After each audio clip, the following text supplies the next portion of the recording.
Okay. So എൻ്റെ പേര് നിഹാല നസീർ എന്നാണ്. ഞാൻ ഇപ്പൊ ഒരു 3 വർഷമായിട്ട് ACCA സബ്ജക്ട്സ് ടീച്ച് ചെയ്തതാണ്. അതിന് മുന്നേ ഒരു 2 കൊല്ലം 11th 12th ഒക്കെ എടുത്തിട്ടുണ്ടായിരുന്നു. 2 to 3 years. Okay. So totally 6 years ആയി ടീച്ചിങ് ഫീൽഡിൽ. ഞാൻ സ്പെഷ്യലൈസ് ചെയ്യുന്ന subjects FA, BT, law, AA, FR, SBR. Okay. അതായത് അക്കൗണ്ടിങ് ഓഡിറ്റ് റിലേറ്റഡ് ആയിട്ടുള്ള എല്ലാം എനിക്കിഷ്ടം. ഇനി ഞാൻ മോർ ദാൻ 4 ഇൻസ്റ്റിറ്റ്യൂട്ട്സിൽ വർക്ക് ചെയ്യുന്നുണ്ട്.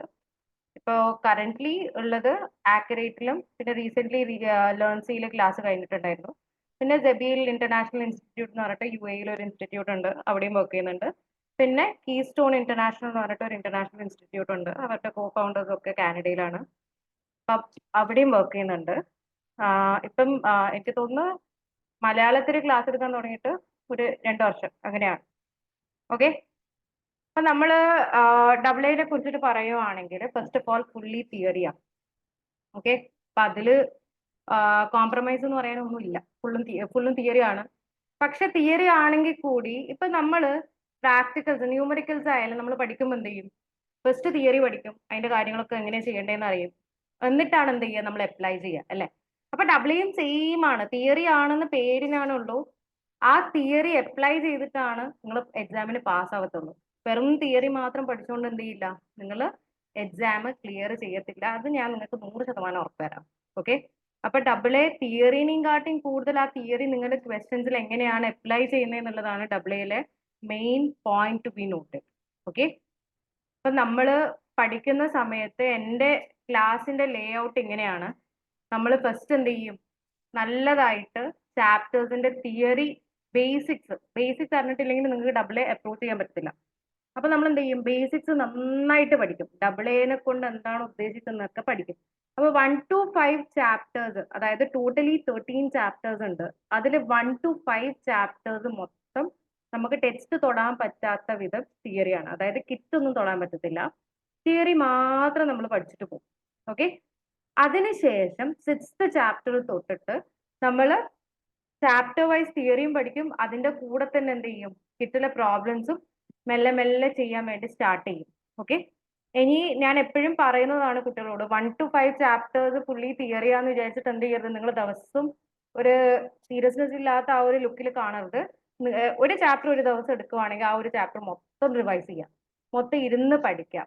അപ്പൊ AA നമുക്ക് ഇംഗ്ലീഷ് ലാംഗ്വേജ് മാത്രം പോരാ, ഇംഗ്ലീഷ് ലാംഗ്വേജ് മാത്രം സെറ്റ് ആയാൽ പോരാ. ആ ഇംഗ്ലീഷ് ലാംഗ്വേജിന്റെ ഉള്ളിലേക്ക് AA കുറച്ച് ടേംസും കാര്യങ്ങളും ഒക്കെ വരണം. ഓക്കെ. അപ്പൊ ആ AA ടേംസും കാര്യങ്ങളും വരണമെങ്കിൽ നിങ്ങൾ തിയറി പഠിച്ചേ പറ്റത്തുള്ളൂ. ഞാൻ നിങ്ങളോട് ബൈഹാർട്ടായിട്ട് ഫുൾ അങ്ങനെ അപ്പടി പഠിക്കാനല്ല പറയുന്നത്. AA ചില ടേംസ് നമുക്ക് അറിഞ്ഞിരിക്കണം. Okay. So that we can apply them in the exam. Okay. അപ്പൊ ആ ടേംസ് ഒക്കെ ഞാൻ ഇങ്ങനെ ക്ലാസ് എടുക്കുമ്പോഴൊക്കെ നിങ്ങളോട് പറഞ്ഞുകൊണ്ടേയിരിക്കും. ആ ടേംസ് ഒക്കെ നിങ്ങൾ എന്ത് ചെയ്യുക, കുറച്ച് നല്ല രീതിയിൽ റിവൈസ്ഡ് ആവുക, അതിനെപ്പറ്റി അറിഞ്ഞിരിക്കുക. എന്നാലും മാത്രമാണ് ആ ടേംസ് നമുക്ക് എക്സാം ക്വസ്റ്റ്യൻസിൽ യൂസ് ചെയ്യാൻ പറ്റത്തുള്ളൂ. ഓക്കെ. സോ മിക്കവാറും കുട്ടികളൊക്കെ എന്താണ് പാസ് ആവാത്തത് കാരണം ഈ ഒരു ഇഷ്യൂ ആണ്. നമുക്ക് സിമ്പിൾ ഇംഗ്ലീഷ് ലാംഗ്വേജിൽ മാത്രം AA അപ്രോച്ച് ചെയ്യാൻ പറ്റത്തില്ല. അപ്പം എപ്പോഴും AA എഴുതുന്ന സമയത്ത് നമ്മളുടെ ലാംഗ്വേജിൽ ആ ഒരു ഓഡിറ്റ് ലാംഗ്വേജും കൂടെ കൊണ്ടുവരണം. ഓക്കെ. അപ്പൊ നിങ്ങൾ സെൽഫ് സ്റ്റഡി നടത്തുമ്പം പ്രശ്നം എന്താന്ന് വെച്ചാൽ ഈ ഓഡിറ്റ് ലാംഗ്വേജ് നിങ്ങൾക്ക് കിട്ടത്തില്ല. വേറൊരു പ്രശ്നം സെൽഫ് സ്റ്റഡി നടത്തുന്നവർക്ക് എന്താ വെച്ചാൽ അവർ ഈ കിറ്റിന്റെ ബാക്കിലെ ആൻസേഴ്സ് നോക്കിയിട്ട് അതേപോലെ എക്സാം അപ്രോച്ചിൽ പോയിട്ട് എഴുതും. ഓക്കെ. അപ്പം എന്താവാന്ന് വെച്ചാൽ നിങ്ങൾ റിസൾട്ട്സ് നള്ളിഫൈഡ് ആവും. നള്ളിഫൈഡ് ആവാന്ന് വെച്ചാൽ നിങ്ങൾക്ക് 0 ഒന്ന് പാസ്സാവുകയും ചെയ്യില്ല, ഫെയിൽ ആവുകയും ചെയ്യും. അവർ നള്ളിഫൈഡ് റിസൾട്ട്സ് ആയിട്ട് നിങ്ങൾക്ക് പ്രൊവൈഡ് ചെയ്യാം. അതിന്റെ കാരണം ഇത്രയേ ഉള്ളൂ, നിങ്ങളെപ്പോലെ കെപ്ലാനും BPP ഒക്കെ കിറ്റ് ബൈഹാർട്ട് ആയിട്ട് പഠിക്കുന്ന കുറെ പേരുണ്ട്. അപ്പൊ അവരൊക്കെ പോയിട്ട് ഇതേ കോൺസെപ്റ്റിലാണ് ആൻസർ എഴുതുക. അപ്പൊ നിങ്ങൾ എല്ലാവരുടെയും ആൻസർ സെയിം പോലെ ഉണ്ടാവും. അപ്പൊ എന്ത് ചെയ്യും, ACCA നിങ്ങളുടെ ആൻസേഴ്സ് റിജക്ട് ചെയ്യും. കാരണം എന്താ, അതിൽ ആ ഒരു നിങ്ങളൊരു കോൺട്രിബ്യൂഷൻ ഇല്ല. നിങ്ങൾ ജസ്റ്റ് ഒരു ടെക്സ്റ്റ് വായിച്ചിട്ട് അതിന്റെ ബൈഹാർട്ട് പഠിച്ചത് മാത്രം എഴുതുവാണ്. അപ്പം റിസൾട്ട്സ് നള്ളിഫൈഡ് ആവും. ഇത് എന്റെ ക്ലാസ്സിൽ സംഭവിച്ചത് ഒരു ടൈമേ സംഭവിച്ചിട്ടുള്ള ഒരു കുട്ടിക്ക്. ഓക്കെ. അപ്പൊ ആ കുട്ടി എന്താ ചെയ്തതെന്ന് വെച്ച് കഴിഞ്ഞാല് ഓന് ടൈം കുറവായിരുന്നു. അല്ലെങ്കിൽ കോൺഫിഡൻസ് ഇല്ലാത്ത കാരണം കെപ്ലാന്റെ ബാക്ക് എന്ന കിറ്റിലുള്ള ആൻസേഴ്സ് അതേപോലെ പഠിച്ച് അതേപോലെ കോപ്പി പേസ്റ്റ് ചെയ്തു. ഓക്കെ, ഒരു വള്ളി പുള്ളി തെറ്റാണ്ട് ആ കുട്ടി എന്ത് ചെയ്തു, പഠിച്ചു. റിമോട്ട് എക്സാം ഒന്നല്ല എഴുതിയത്, ആ കുട്ടി നേരിട്ട് പോയിട്ട് തന്നെയാണ് സെൻട്രൽ എക്സാം തന്നെയാണ് എഴുതിയത്. പക്ഷെ പ്രശ്നം ഇതാണ്, അവൻ ഡബിൾ എയിലെ കിറ്റ് കംപ്ലീറ്റ്ലി ബൈ ഹാർട്ട് പഠിച്ചിട്ട് പോയിട്ട് എഴുതി. റിസൾട്ട് വന്നപ്പം റിസൾട്ട് നള്ളിഫൈഡ് ആയി.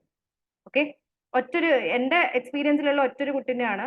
അല്ലാതെ നിങ്ങൾക്ക് യൂട്യൂബിൽ അൻഷുൽ മിത്തലിനെ അറിയണ്ടാവും. ഒരു സാറാണ്, ഓഡിറ്റിംഗ് എടുക്കുന്ന ഒരു സാറാണ്. ആ സാറിന്റെ കീഴിൽ പഠിച്ച ഒരുപാട് സ്റ്റുഡൻസിന്റെ ഈയിടെയായിട്ട് നള്ളിഫൈഡ് റിസൾട്ട്സ് ഉണ്ടായിരുന്നു. ഓക്കെ, സാറിന്റെ കുഴപ്പമല്ലേ, കുട്ടികൾ ഈ കിറ്റ് പഠിച്ചിട്ട് പോയിട്ട് എഴുതിയ കുഴപ്പമായിരുന്നു. അപ്പൊ അത് കാരണം എന്ത് ചെയ്തിട്ടുണ്ട്, ഏറെക്കുറെ കുട്ടികളുടെ റിസൾട്ട്സ് നള്ളിഫൈഡ് ആയിട്ടുണ്ട്. അപ്പൊ ഡബിൾ എയിൽ ഒരിക്കലും നിങ്ങൾ എക്സാം അപ്രോച്ച് ചെയ്യുമ്പം കിറ്റിലെ ക്വസ്റ്റ്യൻസ് ദയവ് ചെയ്ത് അതേപോലത്തെ ആൻസർ ബൈഹാർട്ട് ചെയ്ത് എഴുതരുത്. കാരണം അതുപോലെ ശ്രമിക്കുന്ന കുറെ കുട്ടികളുണ്ടാവും. അപ്പൊ ആൻസേഴ്സ് സെയിം ആയിട്ട് കണ്ട HCA നിങ്ങളുടെ റിസൾട്ട്സ് തള്ളും. ഓക്കെ, അപ്പൊ ഡബിൾ എയിൽ ഒരു very important thing to note is that നിങ്ങൾക്ക് നിങ്ങളുടെ ക്രിയേറ്റിവിറ്റി അതിൻ്റെ ഉള്ളിൽ കൊണ്ടുവരാൻ പറ്റണം. അതിപ്പം സെനേറിയോ വൈസ് ആൻസർ എഴുതുന്നതാണെങ്കിൽ കൂടി നിങ്ങൾ ആ സെനേറിയോ കണക്ട് ചെയ്യുമ്പോൾ നിങ്ങളതായ ഓഡിറ്റ് ലാംഗ്വേജ് കൊണ്ടുവരണം. ഓക്കെ, വെറും ടെക്സ്റ്റ് ബുക്ക് നോളജ് അല്ലെങ്കിൽ ടെക്സ്റ്റ് ബുക്ക് ബൈഹാർട്ട് ചെയ്ത വേർഡ്സ് മാത്രം അവിടെ ആയിരിക്കരുത്. ഓക്കെ, ഇത് എൻ്റെ last March 2024 double A results എല്ലാ കുട്ടികൾക്കും എനിക്ക് തോന്നുന്നു ഒരു 5 to 6 സ്റ്റുഡൻസ് ആണ് 50s പാസ്സായത്. ബാക്കി എല്ലാ കുട്ടികളും 60 above 70 above പാസ്സായത്. ഓക്കെ, അതിന്റെ കാരണം ഇത്രയേ ഉള്ളൂ. ആ കുട്ടികളോട് ഞാൻ day 1 തൊട്ട് പറയുന്ന ഒരു കേസ് ഉണ്ട്, നിങ്ങൾ കിറ്റ് ബൈഹാർട്ട് ചെയ്തിട്ട് എഴുതരുത്, നിങ്ങളുടേതായ ലാംഗ്വേജ് കൊണ്ടുവരണം. എല്ലാ കാര്യങ്ങളും മലയാളത്തിൽ മനസ്സിലാക്കിയിട്ട് അതിനെ കൺവേർട്ട് ചെയ്യാനുള്ള ആ ഒരു ലാംഗ്വേജ് നിങ്ങൾ ഡെവലപ്പ് ചെയ്യണം. ഇതൊക്കെ ഞാൻ ഓരോ സ്റ്റേജിലും കുട്ടികളെ ഡെവലപ്പ് ചെയ്ത് അവരുടെ ആൻസർ മാറ്റിയെടുത്തതാണ്. ഓക്കെ, അപ്പം ഞാൻ എൻ്റെ ഭാഗത്തുനിന്ന് 40% കോൺട്രിബ്യൂഷൻ നിങ്ങളെ പഠിപ്പിലുണ്ടാവും, ബാക്കി 60% നിങ്ങൾ ഇടേണ്ടതാണ്. ഓക്കെ, 60% ആസ് ഇൻ ഞാൻ പറയുന്ന പോലെ തിയറി പഠിക്കാം, ഞാൻ പറയുന്ന പോലെ പ്രോബ്ലംസ് എഴുതുക, പിന്നെ ക്ലാസ്സിൽ നിന്ന് ലൈവ് സെഷൻ എന്തായാലും അറ്റൻഡ് ചെയ്യുക, ലൈവ് സെഷൻ ഒന്നും മിസ്സാക്കാതിരിക്കുക, പറയുന്ന ടെക്നീക്സ് ഒക്കെ യൂസ് ചെയ്യുക ഡബിളേക്ക് ആൻസർ ചെയ്യുമ്പോൾ. അപ്പൊ ഇതൊക്കെ കൺസിഡർ ചെയ്ത് കഴിഞ്ഞാൽ നിങ്ങൾക്ക് എന്തായാലും പാസ്സാവാൻ പറ്റുന്ന സബ്ജക്റ്റേ ഉള്ളൂ. ഏറ്റവും പാസ് പെർസെൻറ്റേജ് കുറവാണ്, അത് വേറെ കാര്യം. പക്ഷെ പഠിക്കേണ്ടത് പോലെ പഠിച്ചാൽ പാസ്സാവുന്ന സബ്ജക്റ്റാണ് ഡബിൾ എ. നിങ്ങൾ പഠിക്കാതിരുന്നോ, നിങ്ങൾ ഓസുമാസ് കളി കളിച്ചോ, സുമാർ കളി കളിച്ചോ, അല്ലെങ്കിൽ വേഗം എങ്ങനെയെങ്കിലും തട്ടിമുട്ടി പാസ്സാവാൻ വേണ്ടി എന്തെങ്കിലും കളിച്ചോ, നിങ്ങൾ എന്തായാലും ഫെയിൽ ആവും. ഓക്കെ, അപ്പൊ ഡബിൾ എയിൽ it is very important that you understand the concept and apply your language in your exam. Okay, ഇനി എക്സാമിന്റെ സെക്ഷൻ വൈസ് പറയുവാണെങ്കിൽ ഡബിൾ എക്ക് സെക്ഷൻ എ ഉണ്ട്, സെക്ഷൻ ബി ഉണ്ട്. Okay, section A section B ഉണ്ട്. പിന്നെ പണ്ടൊക്കെ നിങ്ങൾ ഡബിൾ എ അല്ലാത്ത സ്കിൽ ലെവല് അറ്റൻഡ് ചെയ്യുന്ന സമയത്ത് നിങ്ങൾക്ക് 3 സെക്ഷൻസ് ആണ്, എ ബി ആൻഡ് സി അല്ലേ. പക്ഷെ ഇവിടെ നിങ്ങൾക്ക് എയും ബിയും ഉള്ളൂ. ഓക്കെ, അതിൽ എയില് കംപ്ലീറ്റ്ലി OTQ ക്വസ്റ്റ്യൻസ് ആയിരിക്കും. ഓക്കെ, എയില് കംപ്ലീറ്റ്ലി OTQ ക്വസ്റ്റ്യൻസ് ആയിരിക്കും. പക്ഷെ 15 മാർക്സ് സെനേറിയോ ബേസ്ഡ് ക്വസ്റ്റ്യൻസ് ഉണ്ടാവും. ഓക്കെ, അപ്പൊ ടോട്ടൽ ഉണ്ടാകുക 30 മാർക്സ് ആണ് സെക്ഷൻ എയുടെ. സെക്ഷൻ ബിയിലാണെങ്കിൽ 70 മാർക്സ്. കണ്ടോ?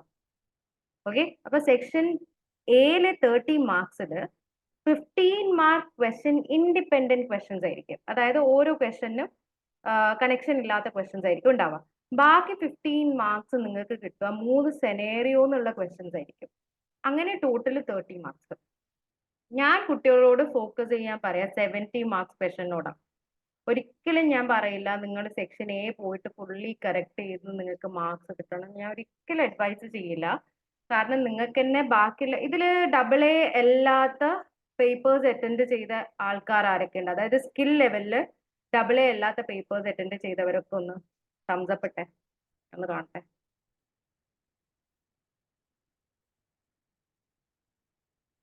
എടാ, നിങ്ങൾക്ക് അവിടെ റിയാക്ഷൻസ് ഇല്ലടാ, അല്ലെങ്കിൽ റേസ് ഹാൻഡ് എന്ന് കാണുന്നുണ്ടോ? അതൊന്ന് ഹാൻഡ്സ് റേസ് ചെയ്ത് ഡബിൾ എ അല്ലാത്ത അറ്റൻഡ് ചെയ്തവരൊക്കെ.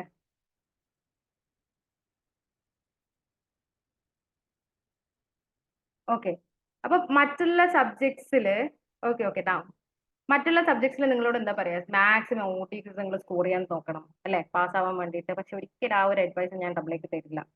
കാരണം ഇത്രയേ ഉള്ളൂ, ബാക്കിയുള്ള സബ്ജക്ട്സ് അറ്റൻഡ് ചെയ്തിട്ട് നിങ്ങൾക്ക് അറിയാം തിയറി ക്വസ്റ്റ്യൻ വരുമ്പോൾ എങ്ങനെയാണ് ഓപ്ഷൻസ് ഉണ്ടാവുക എന്നുള്ളത്. 4 ഓപ്ഷൻസ് ഒരുപോലെ ഉണ്ടാവും. ഓക്കെ, ഇനിയിപ്പം റീഅറേഞ്ചിങ് തിങ്സ് ആയാലും അത്രയും കൺഫ്യൂഷൻ അതിന്റെ മുകളിലും ഉണ്ടാവും. Okay, so section A attend ചെയ്തിട്ട് ടൈം കുറെ സ്പെൻഡ് ചെയ്ത് അവിടെ വെറും 30 മാർക്സിന് നിങ്ങൾ ഇത്രയും എഫേർട്ട് എടുക്കാൻ വേണ്ടി ഞാൻ പറയൂല. അപ്പൊ ഞാൻ കുട്ടികളോട് പറയൽ എന്താന്ന് വെച്ചാൽ ഇത് ഇമ്പോർട്ടന്റ് ആണ്, സെക്ഷൻ എ ഇമ്പോർട്ടന്റ് ആണ്, കാരണം നിങ്ങൾ 100 മാർക്സിന് എന്തായാലും അറ്റൻഡ് ചെയ്യണം. ഓക്കെ, പക്ഷെ സെക്ഷൻ ബിന്ന് നിങ്ങൾ സ്റ്റാർട്ട് ചെയ്യാം. ഓക്കെ, സെക്ഷൻ ബിന്ന് സ്റ്റാർട്ട് ചെയ്യാം. ഇനി ചില കുട്ടികൾക്ക് ഡയറക്ട്ലി സെക്ഷൻ ബി സ്റ്റാർട്ട് ചെയ്യാൻ വേണ്ടിയിട്ടുള്ള കോൺഫിഡൻസ് ഉണ്ടാവില്ല. അങ്ങനത്തെ കുട്ടികൾ സെക്ഷൻ എ സ്റ്റാർട്ട് ചെയ്യാം. സ്റ്റാർട്ട് ചെയ്യുന്നതിനെ കൊണ്ട് കുഴപ്പമൊന്നുമില്ല. പക്ഷെ എന്ത് ചെയ്യരുത്, ഒരു ആൻസറിൽ പോലും നിങ്ങൾ സ്റ്റോൾ ചെയ്യരുത്. അതായത് മോർ ദാൻ 1.8 മിനിറ്റ്സ് ഒരു ആൻസറിലും നിങ്ങൾ നിൽക്കരുത്, മൂവ് ഓൺ ചെയ്യാം. കാരണം സെക്ഷൻ എയിൽ നിങ്ങൾക്ക് വെറും ചോയ്സ് ക്വസ്റ്റ്യൻസ് ആണ്. നിങ്ങളെ ചോയ്സ് തെറ്റിയാൽ എൻറ്റയർ ആൻസർ തെറ്റി മാർക്സ് കിട്ടത്തില്ല. പക്ഷെ വേറാസ് in section B fully S A questions ആണ്. നിങ്ങൾ എത്രത്തോളം എഫേർട്ട് ഇടുന്നോ അത്രത്തോളം മാർക്സ് നിങ്ങൾക്ക് ACCA തരും. ഓക്കെ, അത് ഗ്യാരണ്ടീഡാ. പക്ഷെ പറയുന്ന എഫേർട്ട് നല്ലതായിരിക്കണേ. നിങ്ങളുടെ ഈ അവിടെ ഇവിടെയും പോയി പഠിച്ച് ബൈഹാർട്ട് ചെയ്ത് വന്ന് തുപ്പുന്ന ആ ഒരു ആൻസറിലല്ല മാർക്സ് കിട്ടുക. നിങ്ങളുടെ നോളജ്, നിങ്ങളുടെ സ്കില്ല്, നിങ്ങൾ എങ്ങനെയാണ് അപ്ലൈ ചെയ്യുന്നത് അതിനനുസരിച്ച് നിങ്ങൾക്ക് എന്തായാലും അവർ ആ 70 മാർക്സിൽ മാർക്സ് തരും. Okay, so section A less important, പക്ഷെ അറ്റൻഡ് ചെയ്യണം. ലെസ് ഇമ്പോർട്ടൻ്റ് ആയിട്ട് അറ്റൻഡ് ചെയ്യാം. സെക്ഷൻ ബിയിൽ ഫോക്കസ് കൊടുക്കുക, SA ക്വസ്റ്റ്യൻസിൽ നല്ലോണം ഫോക്കസ് കൊടുക്കുക. ഇനി സെക്ഷൻ എയിൽ നിങ്ങൾ സ്റ്റഡി ഹബിലെ ക്വസ്റ്റ്യൻസ് ചെയ്തു, കിറ്റിലെ ക്വസ്റ്റ്യൻസ് ചെയ്തു, എന്നാലും എക്സാമിന് പോയി കഴിഞ്ഞാൽ എല്ലാ ഓപ്ഷൻസും ഒരുപോലെ തന്നെ ഉണ്ടാവും. അത് തിയറി ക്വസ്റ്റ്യൻസ് അങ്ങനെയാണ്, അതിനെ മാറ്റാൻ വേണ്ടി ആർക്കും കഴിയത്തില്ല. അപ്പൊ നമ്മളുടെ ബെസ്റ്റ് ബെറ്റ് എവിടെയാണ്? സെക്ഷൻ ബി ആണ് നമ്മളുടെ ബെസ്റ്റ് ബെറ്റ്. ക്ലിയർ? ഓക്കെ അല്ലേ? ഇനി മറ്റുള്ള എക്സാംസ് പോലെ തന്നെയാണ് ടൈമിങ്സ് ഒക്കെ. ടൈമിങ്സിനൊന്നും ഒരു ഡിഫറൻസും ഇല്ല. അപ്പൊ ഞാൻ നിങ്ങളോട് സെക്ഷൻ ബി അറ്റൻഡ് ചെയ്യാൻ പറയുന്നത് ഇത്ര കാരണമേ ഉള്ളൂ. നമുക്ക് ഏറ്റവും മാർക്സ് ACCAയുടെ കയ്യിൽ നിന്ന് മാർക്സ് സ്കോർ ചെയ്യാൻ പറ്റുന്ന സെക്ഷൻ 70 മാർക്സിന്റെ സെക്ഷനാണ്. സെക്ഷൻ എ അറ്റൻഡ് ചെയ്യുന്നതിനെ കൊണ്ട് കുഴപ്പമില്ല, നിങ്ങൾക്ക് തിയറി ഒക്കെ അടിപൊളിയാണ്, നിങ്ങൾ അത്രയും ബൈഹാർട്ടായിട്ടൊക്കെ പഠിച്ചിട്ടുണ്ട്, അങ്ങനെയാണെങ്കിൽ സെക്ഷൻ എ നിങ്ങൾക്ക് അറ്റൻഡ് ചെയ്യാം. പക്ഷെ 1.8 മിനിറ്റ്സ് പെർ ക്വസ്റ്റ്യൻ ആയിരിക്കണം നിങ്ങൾ സ്പെൻഡ് ചെയ്യേണ്ടത്. അതിന്റെ മുകളിൽ 1 മിനിറ്റ് അല്ലെങ്കിൽ 1 സെക്കൻഡ് പോലും നിങ്ങൾ അതിന്റെ മുകളിൽ അവിടെ സ്പെൻഡ് ചെയ്യരുത്. നിങ്ങൾക്ക് വേണമെങ്കിൽ എന്ത് ചെയ്യുക, ഫ്ലാഗ് ചെയ്തിടുക. ഓക്കെ, ആൻസേഴ്സ് ഒക്കെ നിങ്ങൾക്ക് കിട്ടാത്ത സംശയമുള്ള കാര്യങ്ങളൊക്കെ ഫ്ലാഗ് ചെയ്തിടുക. എന്നിട്ട് സെക്ഷൻ ബി അറ്റൻഡ് ചെയ്തതിന് ശേഷം എന്ത് ചെയ്യുക, തിരിച്ചു വന്ന് സെക്ഷൻ എ ഒന്നും കൂടെ നോക്കുക. ആ ഒരു ചോയ്സ് നിങ്ങൾക്ക് വെക്കാം. പക്ഷെ ഒരിക്കലും സെക്ഷൻ എന് കൂടുതൽ ഇമ്പോർട്ടൻസ് കൊടുക്കരുത് ബാക്കിയുള്ള സബ്ജക്ട്സിന് നമ്മൾ കൊടുക്കുന്നത് പോലെ. ഓക്കെ അല്ലേ? അപ്പം ഇനി വേറൊരു കാര്യം പറയാനുള്ളത്, നമുക്ക് ഡബിൾ എയില് FR വേണം എന്തായാലും. കാരണം ഡബിൾ എന്റെ ഒരു എൻറ്റയർ പോർഷൻ, രണ്ട് portions entirely dedicated with double A as well ആണ്. അതായത് സോറി, FR ആസ് വെൽ ആണ്. അതായത് FRലുള്ള സ്റ്റാൻഡേർഡ് നോളജ് നമുക്ക് ഡബിൾ എയിൽ എന്തായാലും വേണം. ഇനിയിപ്പോ FR പഠിക്കാത്ത കുട്ടികളാണെങ്കിൽ FRന്റെ സ്റ്റാൻഡേർഡ്സ് മാത്രം, തിയറി മാത്രമായിട്ടെങ്കിലും പഠിച്ചിരിക്കണം. ഓക്കെ, ന്യൂമറിക്കൽസ് ഇല്ലെങ്കിലും കുഴപ്പമില്ല, കാരണം നമ്മൾ ന്യൂമറിക്കൽസ് എന്തായാലും ഇവിടെ അപ്ലൈ ചെയ്യത്തില്ല. ന്യൂമറിക്കൽസ് ഉണ്ട് ചെറിയ OTQ ക്വസ്റ്റനിൽ, വളരെ ചെറിയ തോതിൽ, മേ ബി മാക്സിമം ഒരു 2 മാർക്സ് 4 മാർക്സിന് വരുന്ന രീതിയിൽ ചെറിയൊരു ന്യൂമറിക്കൽസ് ഉണ്ട്. പക്ഷെ അത് വലിയ ഇമ്പോർട്ടന്റ് അല്ല. ഓക്കെ, അപ്പം ന്യൂമറിക്കൽസിന് എല്ലാ പ്രാധാന്യം. അപ്പൊ FRന്റെ നിങ്ങൾ സ്റ്റാൻഡേർഡ്സ് അറിയുവാണെങ്കിൽ ബെറ്റർ. നിങ്ങൾക്ക് പ്രോബ്ലംസ് അറിയണമെന്നില്ല, FRലെ സ്റ്റാൻഡേർഡ്സ് അറ്റ്ലീസ്റ്റ് നിങ്ങൾക്ക് അറിഞ്ഞിരിക്കണം. ഓക്കെ അല്ലേ? ഇനി നമ്മൾ സ്റ്റാർട്ട് ചെയ്യാൻ പോവാണ്. ഇൻട്രൊഡക്ഷൻ ടു അഷുറൻസ് എന്ന് പറഞ്ഞിട്ടാണ് സ്റ്റാർട്ട് ചെയ്യുന്നത്. ഇതിൽ ചില കാര്യങ്ങളൊക്കെ നിങ്ങൾ ഓൾറെഡി എല്ലാ സബ്ജക്ട്സിലും പറഞ്ഞതായിരിക്കും. ഡബിൾ എയിലെ, അതായത് കോർപ്പറേറ്റ് ഗവർണൻസ് ഒക്കെ നിങ്ങൾ പഠിച്ചതാണ്. പക്ഷെ അതിന്റെ കുറച്ചും കൂടി ഡീറ്റെയിൽഡ് ആയിട്ട്, ഇൻ ഡെപ്ത് ആയിട്ട് ഓഡിറ്റിംഗിൽ എങ്ങനെയാണ് കോർപ്പറേറ്റ് ഗവർണൻസിന്റെ ഇമ്പോർട്ടൻസ് എന്നുള്ളതൊക്കെ നമ്മൾ പഠിക്കും. പിന്നെ ഞാൻ പ്രിപ്പയർ ചെയ്ത നോട്ട്സ് അപ് ടു ഡേറ്റ് ആണ്. എല്ലാ സിലബസ് ചേഞ്ചും ഉള്ള നോട്ട്സ് ആണ്. പിന്നെ വേറൊരു കാര്യം, എന്റെ ഡബിൾ എ സ്റ്റുഡൻസ് എല്ലാവരും ട്രിപ്പിൾ എ എടുത്തിട്ടാണ് കേട്ടോ പോയെ. ആരും ട്രിപ്പിൾ എ ഉപേക്ഷിച്ചിട്ടില്ല. എനിക്ക് തോന്നുന്നു ഒരു 3 സ്റ്റുഡൻസ് മാത്രം ഒഴികെ ബാക്കി എല്ലാവരും ട്രിപ്പിൾ എ എടുത്ത ആൾക്കാരാണ് ഡബിൾ എ പഠിച്ചതിന് ശേഷം. അപ്പൊ നിങ്ങളുടെ ടോപ്പിക്സ് ഒക്കെ തറവായിരിക്കും. അതായത് ട്രിപ്പിൾ എ ഓപ്റ്റ് ചെയ്യാന്നുള്ള ഒരു ചോയ്സിലേക്ക് നിങ്ങൾ എന്തായാലും ഞാൻ എത്തിക്കും ആഫ്റ്റർ ദ ക്ലാസ്. ഓക്കെ, അപ്പൊ നമുക്ക് തുടങ്ങാം. First chapter, introduction to assurance. ഇവിടെ അഷുറൻസ് എന്ന് പറയുന്ന വേർഡ് കണ്ടിട്ട് ഞെട്ടൊന്നും വേണ്ട. ഓഡിറ്റിംഗ് അഷുറൻസ് എന്നുള്ള അർത്ഥത്തിലാണ് അഷുറൻസ് എന്ന് മാത്രം അവിടെ ഇട്ടേക്കുന്നത്.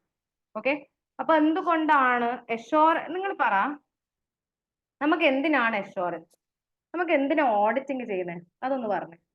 നമ്മൾ എന്തിനാ ഓഡിറ്റിംഗ് ചെയ്യുന്നത്? ബ്രെയിൻ സ്റ്റോം ചെയ്തോ, ചാറ്റിൽ ബ്രെയിൻ സ്റ്റോം ചെയ്തോ, കുഴപ്പമില്ല. എല്ലാരും ഈക്വലി പാർട്ടിസിപ്പേറ്റ് ചെയ്യണേ. എടാ, അടുത്തുള്ള ആൾ നിങ്ങളെയും കാട്ടി വലിയ പൊട്ടന്മാരായിരിക്കും. അതുകൊണ്ട് എന്ത് ചെയ്യണ്ട, മടിക്കണ്ട കേട്ടോ. ബ്രെയിൻ സ്റ്റോം ചെയ്ത് ആൻസേഴ്സ് ബ്രെയിൻ സ്റ്റോം ചെയ്ത് നമുക്ക് എന്തിനാ ഓഡിറ്റ് അഷുറൻസ് ചെയ്യുന്നത്, നമ്മളല്ലെങ്കിൽ ഓഡിറ്റിംഗ് എന്തിനാ ചെയ്യുന്നത്? Tell me fast. ആർക്കും ഒരു ഉത്തരവില്ല.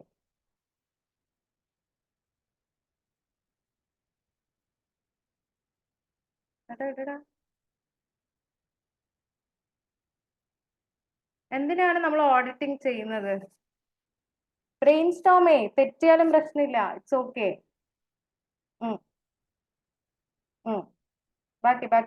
ബാക്കിയുള്ളവരാ?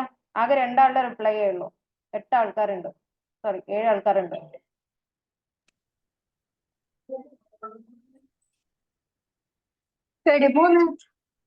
ഞാൻ എവിടെയും പോകുന്നില്ല. എടാ, മൈക്ക് മ്യൂട്ട് ആക്കടാ. സോറി. ഫൈൻ. ഓക്കെ, നിങ്ങള് പറ, എന്താണ് അഷുറൻസ്, ഓഡിറ്റ് അഷുറൻസ് കൊണ്ട് എന്താണ് ഉദ്ദേശിക്കുന്നത് പറ.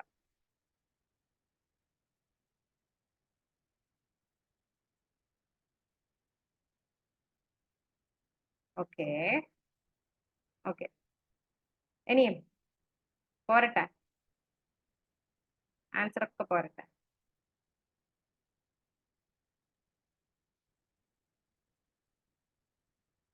ഓക്കെ, അപ്പൊ മെജോറിറ്റി ആൾക്കാരുടെ ഒപ്പീനിയൻ വെച്ച് പറയുകയാണെങ്കിൽ നമുക്ക് എന്ത് പറയാം? എഫ് ഇസ് കറക്റ്റ്ലി റെക്കോർഡഡ് ആണോ, അല്ലെ? Fair and transparent accounting transaction ആണോ, ട്രൂ ആൻഡ് ഫെയർ വ്യൂ ആണോ, ഇതൊക്കെ അല്ലെങ്കിൽ ഒപ്പീനിയൻ പ്രൊവൈഡ് ചെയ്യാൻ വേണ്ടിയിട്ട് ഇതിനൊക്കെയാണ് നമ്മൾ എന്ത് ചെയ്യുന്നത്?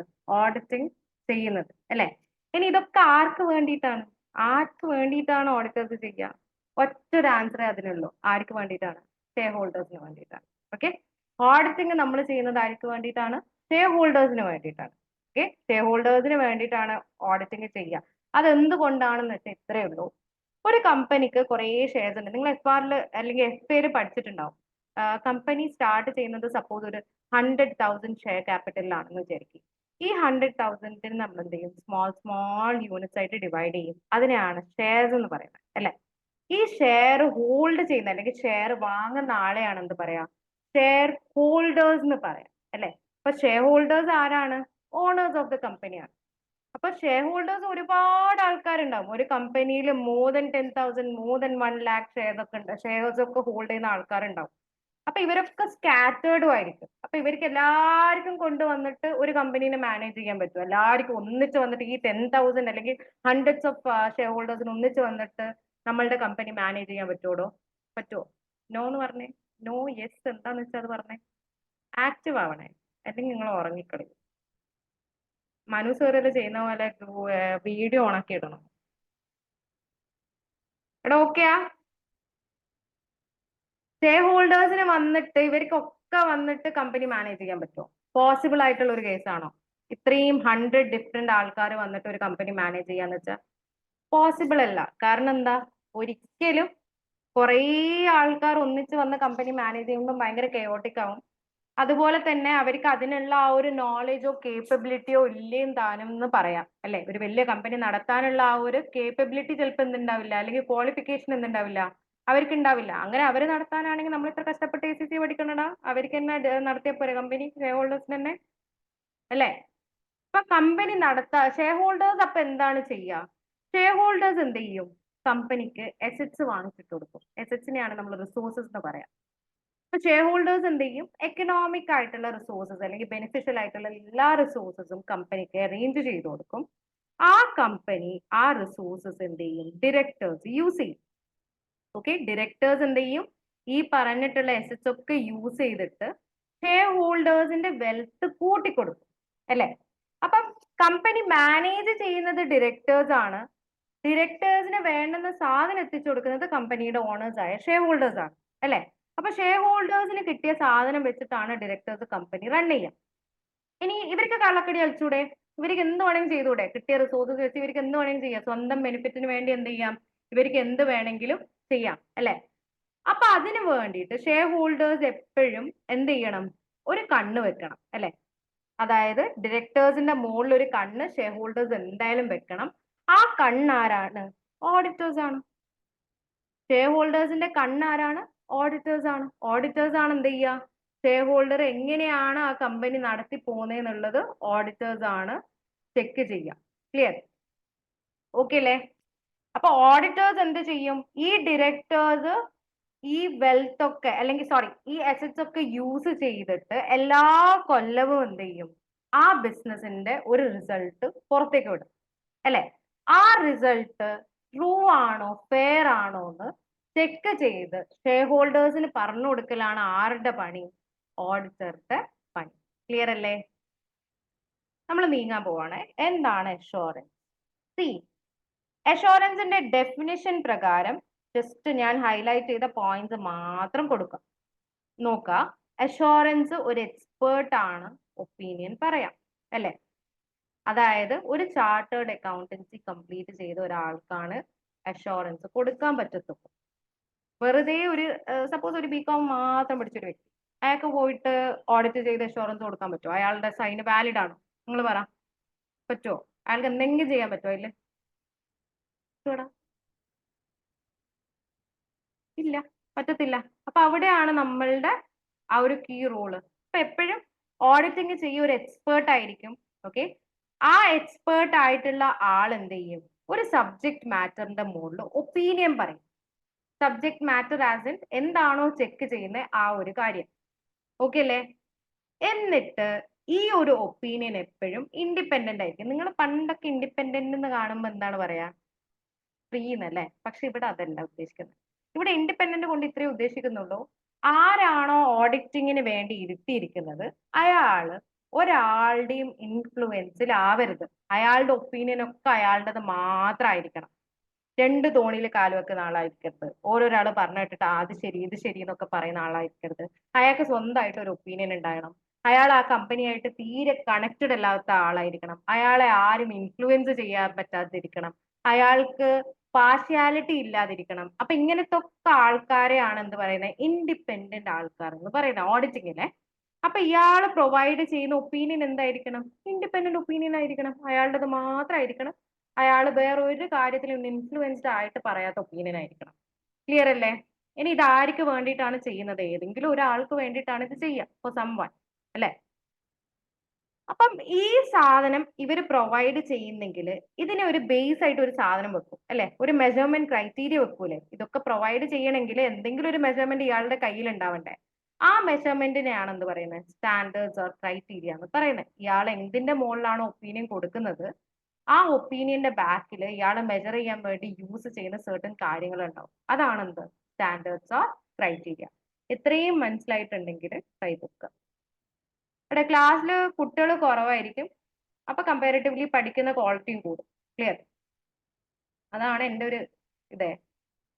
നിങ്ങൾ ക്ലാസ്സിൽ കുട്ടികൾ കൂടുതലാണെങ്കിൽ എപ്പോഴും പഠിക്കുന്ന ക്വാളിറ്റിയും നല്ലതായിരിക്കും. ഇത്രയും അണ്ടർസ്റ്റുഡ് ആണെങ്കിൽ റേസ് യുവർ ഹാൻഡ്സ്. അവിടെ റേസ് ഹാൻഡ് എന്ന് കണ്ടാ? അതൊന്ന് നിർത്തിക്കോ. Okay, great.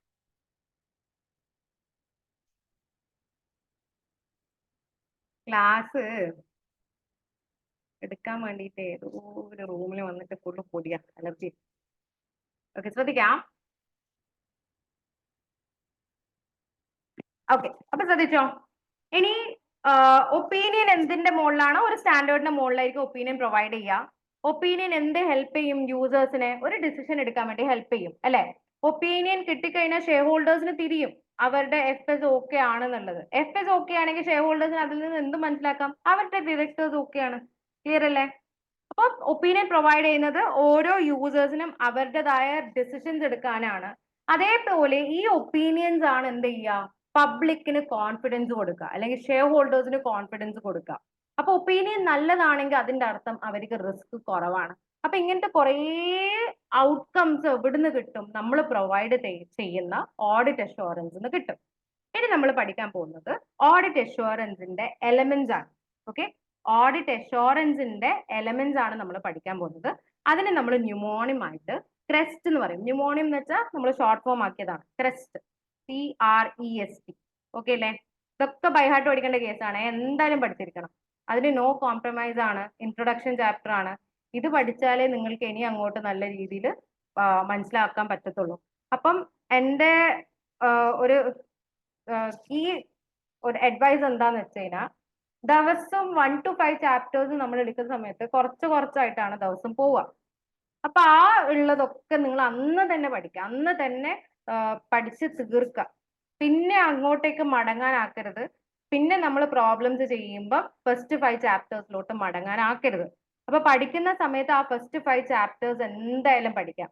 ഞാൻ ചാപ്റ്റേഴ്സിന്റെ ഒരു ഓവർലുക്ക് ഞാൻ തരും. ഈ ഫസ്റ്റ് ചാപ്റ്റർ കഴിഞ്ഞ പാടനെ ഞാൻ തരും. ഓക്കെ, ഇപ്പൊ ഫസ്റ്റ് വൺ ക്രൈറ്റീരിയ. ക്രെസ്റ്റിലെ ഫസ്റ്റ് വൺ ക്രൈറ്റീരിയ ആണ്. ക്രൈറ്റീരിയ കൊണ്ട് ഇത്രേ ഉദ്ദേശിക്കുന്നുള്ളൂ. നമ്മൾ ഒരു കമ്പനിയുടെ എഫ്എസ് നോക്കുന്ന സമയത്ത് അതിന്റെ ക്രൈറ്റീരിയ പ്രകാരമാണ്, അല്ലെങ്കിൽ അതിന്റെ റൂൾസ് ആൻഡ് റെഗുലേഷൻസ് പ്രകാരമാണ് എഫ്എസ് പ്രിപ്പയർ ചെയ്തതെന്നുള്ളത് എൻഷുർ ചെയ്യാം. ഇനി എഫ്എസിന്റെ റൂൾസ് ആൻഡ് റെഗുലേഷൻസ് എന്താണ്? IFRS ആണ്. അവിടെ നിങ്ങൾക്ക് എന്നെ കാണാൻ പറ്റുന്നുണ്ടോ? കാണാൻ പറ്റുന്നുണ്ടെങ്കിൽ ഒന്ന് ചാറ്റിൽ പറഞ്ഞേ. ആരെങ്കിലും പറഞ്ഞോ? എന്റെ മുഖം കാണുന്നുണ്ടോ? മുഖം കൂടി കണ്ടിട്ടില്ലെങ്കിൽ ഞങ്ങൾ ബോറടിച്ച് അടുത്താവും. Okay, thank you. ഓക്കെ, അപ്പൊ ശ്രദ്ധിക്കുക.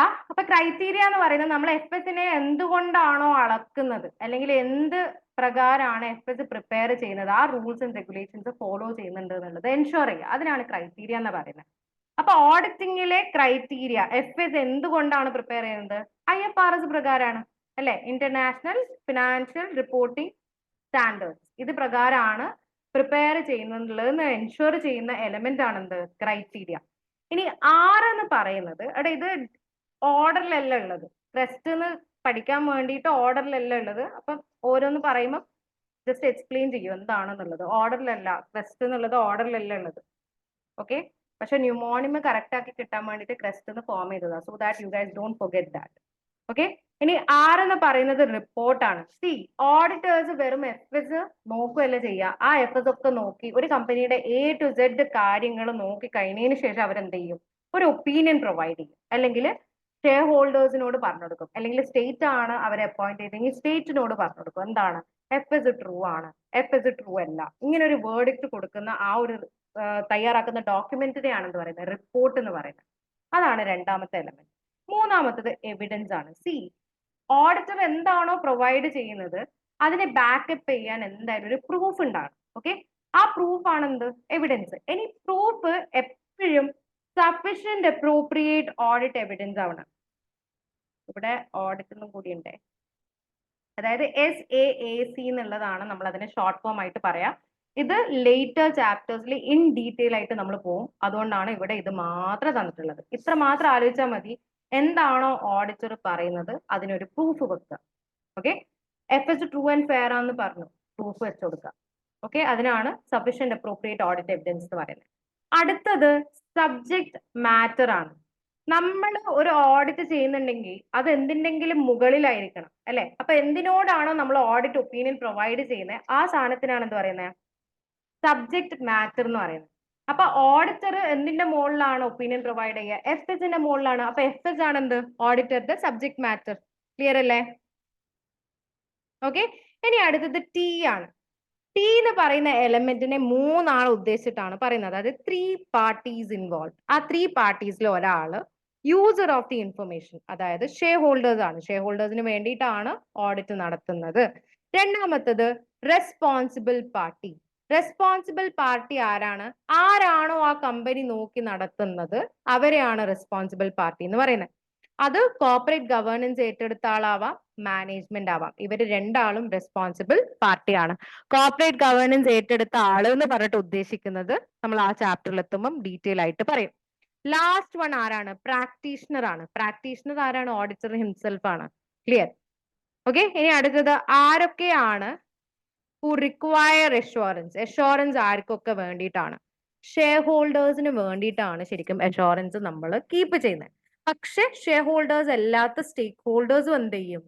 ഈ ഓഡിറ്റ് നടത്തിയ റിപ്പോർട്ടൊക്കെ റെഫർ ചെയ്യും. ഓക്കെ, ഇനി നമ്മൾ കമ്പനിയുമായിട്ട് അറ്റാച്ച്ഡ് ആയിട്ടുള്ള അല്ലെങ്കിൽ കമ്പനിയുടെ ഇൻഫർമേഷൻ ഒക്കെ നോക്കി അവരുടെ ഡിസിഷൻസ് ഇൻഫ്ലുവൻസ് ആക്കാൻ പറ്റുന്നവരെയാണ് എന്ത് പറയുന്നത്? സ്റ്റേക്ക് ഹോൾഡേഴ്സ് എന്ന് പറയുന്നത്. നിങ്ങൾ FAയിൽ തൊട്ടേ പഠിക്കുന്ന ഒരു സാധനമാണ്, BTയിലൊക്കെ പഠിച്ചിട്ടുണ്ടാവും.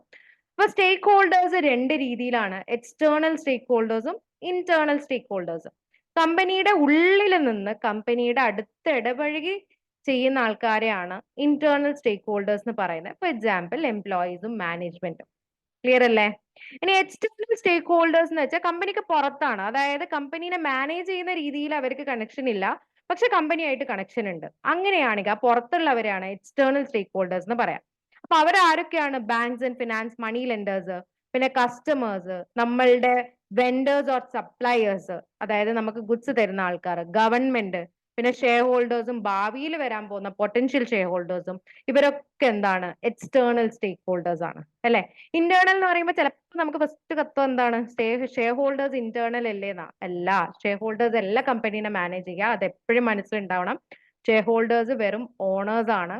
ആ ഓണേഴ്സ് എന്ന് പറയുന്നുണ്ട് അവർ എക്സ്റ്റേണൽ സ്റ്റേക്ക് ഹോൾഡേഴ്സ് ആണ്. കമ്പനി മാനേജ് ചെയ്ത് കമ്പനീന്റെ ഉള്ളിൽ നിൽക്കുന്നവരാണ് ഇന്റേണൽ സ്റ്റേക്ക് ഹോൾഡേഴ്സ്.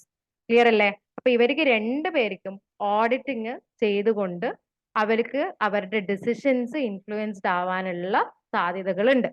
അപ്പം ഷെയർ ഹോൾഡേഴ്സ് മാത്രമല്ല ഓഡിറ്റ് എവിഡൻസ് എടുക്കുക, അല്ലെങ്കിൽ ഷെയർ ഹോൾഡേഴ്സ് മാത്രമല്ല ഓഡിറ്റ് റിപ്പോർട്ട് ഡിപ്പെൻഡ് ചെയ്യുക, സ്റ്റേക്ക് ഹോൾഡേഴ്സും എന്ത് ചെയ്യും? എല്ലാ സ്റ്റേക്ക് ഹോൾഡേഴ്സും ഓഡിറ്റിനെ ഡിപ്പെൻഡ് ചെയ്യുന്ന ആൾക്കാരാണ്. ക്ലിയർ അല്ലേ? എടാ ഇതുവരെ ക്ലിയർ ഉള്ള ആൾക്കാർ റേസ് യുവർ ഹാൻഡ്സ്. ഈ ഒരു റെക്കോർഡിംഗ് യൂട്യൂബിൽ അവൈലബിൾ ആയിരിക്കും, ഇൻട്രൊഡക്ഷൻ ക്ലാസ് ആയതുകൊണ്ട്. അപ്പം നിങ്ങൾക്ക് എന്ത് ചെയ്യാം? ഇന്ന് തന്നെ പോയിട്ട് റിവൈസ് ചെയ്യണമെങ്കിൽ റിവൈസ് ചെയ്യാം. ഓക്കെ, ഇനി അടുത്തത് ചില കാര്യങ്ങൾ എന്താണ് ഓഡിറ്റിങ്ങിനെ കൊണ്ട് വേറെയുള്ള ക്വാളിറ്റീസ് എന്തൊക്കെയാണെന്ന് പറയാൻ പോകുന്നത്. First one, accountability. C, accountability കൊണ്ട് ഇത്രേ ഉദ്ദേശിക്കുന്നുള്ളൂ, ആരാണോ ചെയ്തത് അയാളുടെ മുകളിലേക്ക് എന്ത് ചെയ്യുക? അതിന്റെ ഔട്ട്കത്തിന്റെ ആ ഒരു റെസ്പോൺസിബിലിറ്റി ഇട്ട് കൊടുക്കുക. അതിനെയാണ് എന്ത് പറയുന്നത്? അക്കൗണ്ടബിലിറ്റി എന്ന് പറയുന്നത്. ഓക്കെ അല്ലേ? അപ്പം ഒരു കമ്പനി മോശമായിട്ടാണ് പോകുന്നെങ്കിൽ ആരെയാണ് അക്കൗണ്ടബിൾ ആയിട്ട് പറയാ? ആ കമ്പനിയുടെ മാനേജ്മെന്റിനെയാണ്. ഓക്കെ, കമ്പനി മോശമാണെങ്കിൽ ആരെയാണ് അക്കൗണ്ടബിലിറ്റി പറയാ? കമ്പനിയുടെ മാനേജ്മെന്റിനെയാണ്. അതേപോലെ കമ്പനി നല്ലതാണെങ്കിലും പറയും എന്താണ്? മാനേജ്മെന്റ് ഗുഡ് ആയിട്ട് അല്ലെങ്കിൽ മാനേജ്മെന്റ് ബെറ്റർ ആയിട്ട് കമ്പനി ഹാൻഡിൽ ചെയ്തു, അതുകൊണ്ടാണ് ഗുഡ് റിസൾട്ട്സ്. ഓക്കെ, അപ്പം ഹൂ മാനേജ് ദ കമ്പനി ആണെന്ത്? അക്കൗണ്ടബിൾ ആയിട്ടുള്ള ആൾക്കാർ. അപ്പൊ ഇതാരാണ്? ഡയറക്ടേഴ്സ് തന്നെയാണ്. ക്ലിയർ അല്ലേ? അതേപോലെ ഈ ഡയറക്ടേഴ്സ് ആരോട് എക്സ്പ്ലെയിൻ ചെയ്ത് കൊടുക്കണം? ഷെയർ ഹോൾഡേഴ്സിന് എക്സ്പ്ലെയിൻ ചെയ്ത് കൊടുക്കണം ഈ റിസൾട്ട് എന്തുകൊണ്ടാണ് ഇങ്ങനെ ആയത് എന്നുള്ളത്. So the directors are responsible to answer to the shareholders. ഇനി ഷെയർ ഹോൾഡേഴ്സ് ആരാണ്? Who own the company. Okay അല്ലേ? ഇനി അടുത്തത് ഒരു തിയറിയാണ് പറയാൻ പോകുന്നത്, സ്റ്റുവർഡ്ഷിപ്പ് തിയറി. ഓക്കെ, സ്റ്റുവർഡ്ഷിപ്പ് എന്താന്ന് വെച്ചാൽ ഒരാൾക്ക് പകരം നമ്മളെല്ലാം നോക്കി നടത്തുന്നതിനാണ് സ്റ്റുവർഡ്ഷിപ്പ് എന്ന് പറയുന്നത്. ഓക്കെ, എക്സാമ്പിൾ പറയുവാണെങ്കിൽ ഒരു വീട്, ഒഴിഞ്ഞിട്ട വീട്ടിൽ നമ്മൾ ഒരു വാച്ച്മാനെ വെക്കും അല്ലെ, കെയർ ടേക്കർ. അപ്പൊ ആ വാച്ച്മാൻ ആണ് എന്ത് ചെയ്യുക? നമ്മൾ അവിടെ മടങ്ങി എത്തുന്നവരെ ആ വീട് നന്നായിട്ട് നോക്കുക. അതേപോലെ കമ്പനിയുടെ കാര്യങ്ങള് കമ്പനീസിന് എല്ലാ റിസോഴ്സും ഇട്ട് കൊടുത്തു കഴിഞ്ഞാൽ കമ്പനി പിന്നെ അങ്ങോട്ട് നോക്കുന്നത് ആരായിരിക്കും? കമ്പനിയുടെ ഡയറക്ടേഴ്സ് അല്ലെങ്കിൽ മാനേജ്മെന്റ് ആയിരിക്കും. ഓക്കെ അല്ലേ? അപ്പൊ മാനേജ്മെന്റ് സ്റ്റുവേർഡ്സ് ആണ്, കമ്പനിയെ നോക്കി നടത്തുന്ന ആൾക്കാരാണ് ആര്? മാനേജ്മെന്റ്. ഈ ഒരു റിലേഷൻഷിപ്പിനെയാണ് എന്ന് പറയുന്നത്, അതായത് ഷെയർ ഹോൾഡേഴ്സും മാനേജ്മെന്റും തമ്മിലുള്ള ഈ ഒരു റിലേഷൻഷിപ്പിനെയാണ് സ്റ്റുവേർഡ്ഷിപ്പ് റിലേഷൻഷിപ്പ് എന്ന് പറയുന്നത്. ഓക്കെ അല്ലേ? അപ്പം ഈ റിലേഷൻഷിപ്പ് ഡയറക്ടേഴ്സും ഷെയർ ഹോൾഡേഴ്സും തമ്മിലുള്ളതാണ്. അടുത്തത് ഏജൻസി തിയറി. എന്താണ് ഈ agency theory? So agency theory കൊണ്ട് ഇത്രേ ഉദ്ദേശിക്കുന്നുള്ളൂ, ഒരാൾക്ക് പകരം എന്ത് ചെയ്യുക? വേറെ ഒരാള് ടാസ്ക് ഒക്കെ പെർഫോം ചെയ്യുക, ഏജന്റ് ആയിട്ട് നിൽക്കുക. അതിനാണ് ഏജൻസി തിയറി എന്ന് പറയുന്നത്. ഓക്കെ അല്ലേ? അപ്പൊ കമ്പനിയുടെ കോണ്ടെക്സ്റ്റിൽ അല്ലെങ്കിൽ കമ്പനി പോയിന്റ് ഓഫ് വ്യൂലാണെങ്കിൽ ഷെയർ ഹോൾഡേഴ്സ് ആണ് ആര്? ഇവിടുത്തെ ട്രൂ ഓണേഴ്സ് അല്ലെ? അപ്പം ഷെയർ ഹോൾഡേഴ്സിനെ നമുക്ക് എന്ത് പറയാം? പ്രിൻസിപ്പൽസ് എന്ന് പറയാം.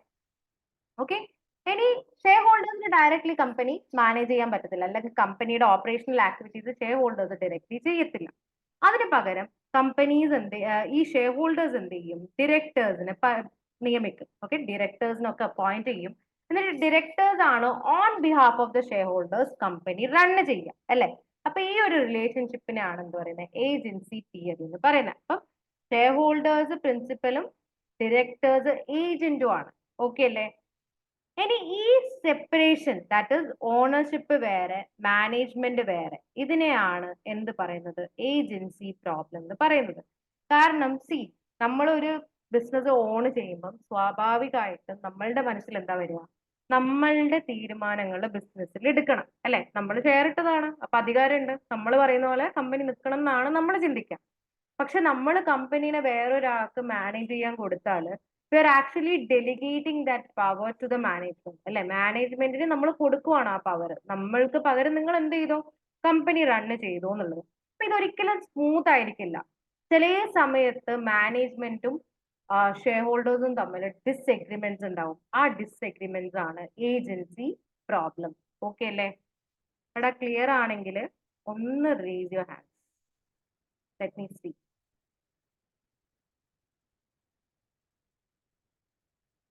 നിങ്ങൾ ഹാൻഡ്സ് റേസ് ചെയ്ത് അതേപോലെ താത്തണേ, അവിടെ തന്നെ വെക്കരുത്. Okay down. എല്ലാവരും ഉണ്ടാവും. ഈ ആഡ്മിൻ ആരാന്ന് നമുക്കറിയില്ല, അയാൾ ഉണ്ടാവും. ഹുസ്ന ഉണ്ടാവും. Okay, thank U. എടാ ആഡ്മിന്റെ പേരെന്താടാ? എനിക്കല്ല പേരിട്ട് എന്താ പ്രശ്നം? ഓക്കെ, കണ്ടിന്യൂ ചെയ്യണേ. ഇനി ടൈപ്സ് ഓഫ് അഷുറൻസ്.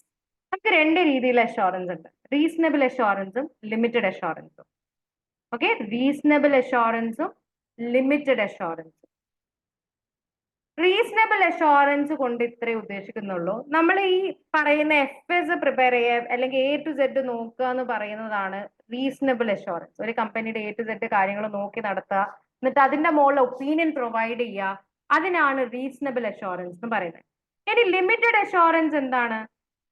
ഒരു ചെറിയൊരു കാര്യത്തിന് വേണ്ടി അല്ലെങ്കിൽ കമ്പനിയുടെ ഒരുപാട് കാര്യങ്ങളിൽ വളരെ ചെറിയൊരു സ്മോൾ യൂണിറ്റ് മാത്രം നമ്മൾ നോക്കുവാണെങ്കിൽ അതിനാണ് ലിമിറ്റഡ് അഷുറൻസ് എന്ന് പറയുന്നത്. എക്സാമ്പിൾ പറയുവാണെങ്കിൽ ബാങ്ക് ലോൺ കിട്ടാൻ വേണ്ടിയിട്ട് നമ്മൾ എന്ത് ചെയ്യുക, ക്യാഷ് ഫ്ലോസ് മാത്രം ഓഡിറ്റ് ചെയ്യുക, അതൊരു ലിമിറ്റഡ് അഷുറൻസ് ആണ്. ക്ലിയർ? എന്തുകൊണ്ടാണ് ക്യാഷ് ഫ്ലോ പ്രോഫിറ്റ് എല്ലാം മാത്രം നോക്കുക? അത് ലിമിറ്റഡ് അഷുറൻസ്. എന്തുകൊണ്ട് അത് മാത്രം നോക്കുന്നത്? ബാങ്കിന്റെ കൺസേൺ ഇത്രയേ ഉള്ളൂ, എടുത്ത ലോണ് തിരിച്ചടക്കാൻ പറ്റണം. അപ്പൊ ബാങ്ക് എന്താണ് ചെയ്യുക? ബാങ്ക് പറയും നിങ്ങൾ എന്ത് ചെയ്യണം, നമുക്ക് ഒരു എക്സ്റ്റേണൽ ഓഡിറ്ററെ കൊണ്ടുവന്നിട്ട് നിങ്ങൾ നിങ്ങളുടെ പ്രോഫിറ്റും കാര്യങ്ങളൊക്കെ ഓഡിറ്റ് ചെയ്തിട്ട് അതിന്റെ റിപ്പോർട്ട് നമുക്ക് തരണം എന്ന് പറയും. അത് ലിമിറ്റഡ് അഷുറൻസ്. കാരണം കമ്പനീനെ ഫുള്ളായിട്ട് നോക്കുന്നില്ല, പക്ഷെ ബാങ്ക് ലോൺ കൺസേൺഡ് എലമെന്റ്സ് മാത്രം എടുത്തിട്ട് ഓഡിറ്റ് ചെയ്യും. അതിനെയാണ് ലിമിറ്റഡ് അഷുറൻസ് എന്ന് പറയുന്നത്. അപ്പൊ ഇതാണ് ഡെഫിനിഷൻ. ഇതിന്റെ രണ്ടിന്റെയും ഡെഫിനിഷൻ അല്ല, ഒരു ഔട്ട്ലുക്ക്. ഓക്കെ, ഇനി ഇതിന്റെ ഡിഫറൻസസ് എന്താന്ന് നോക്കാലോ.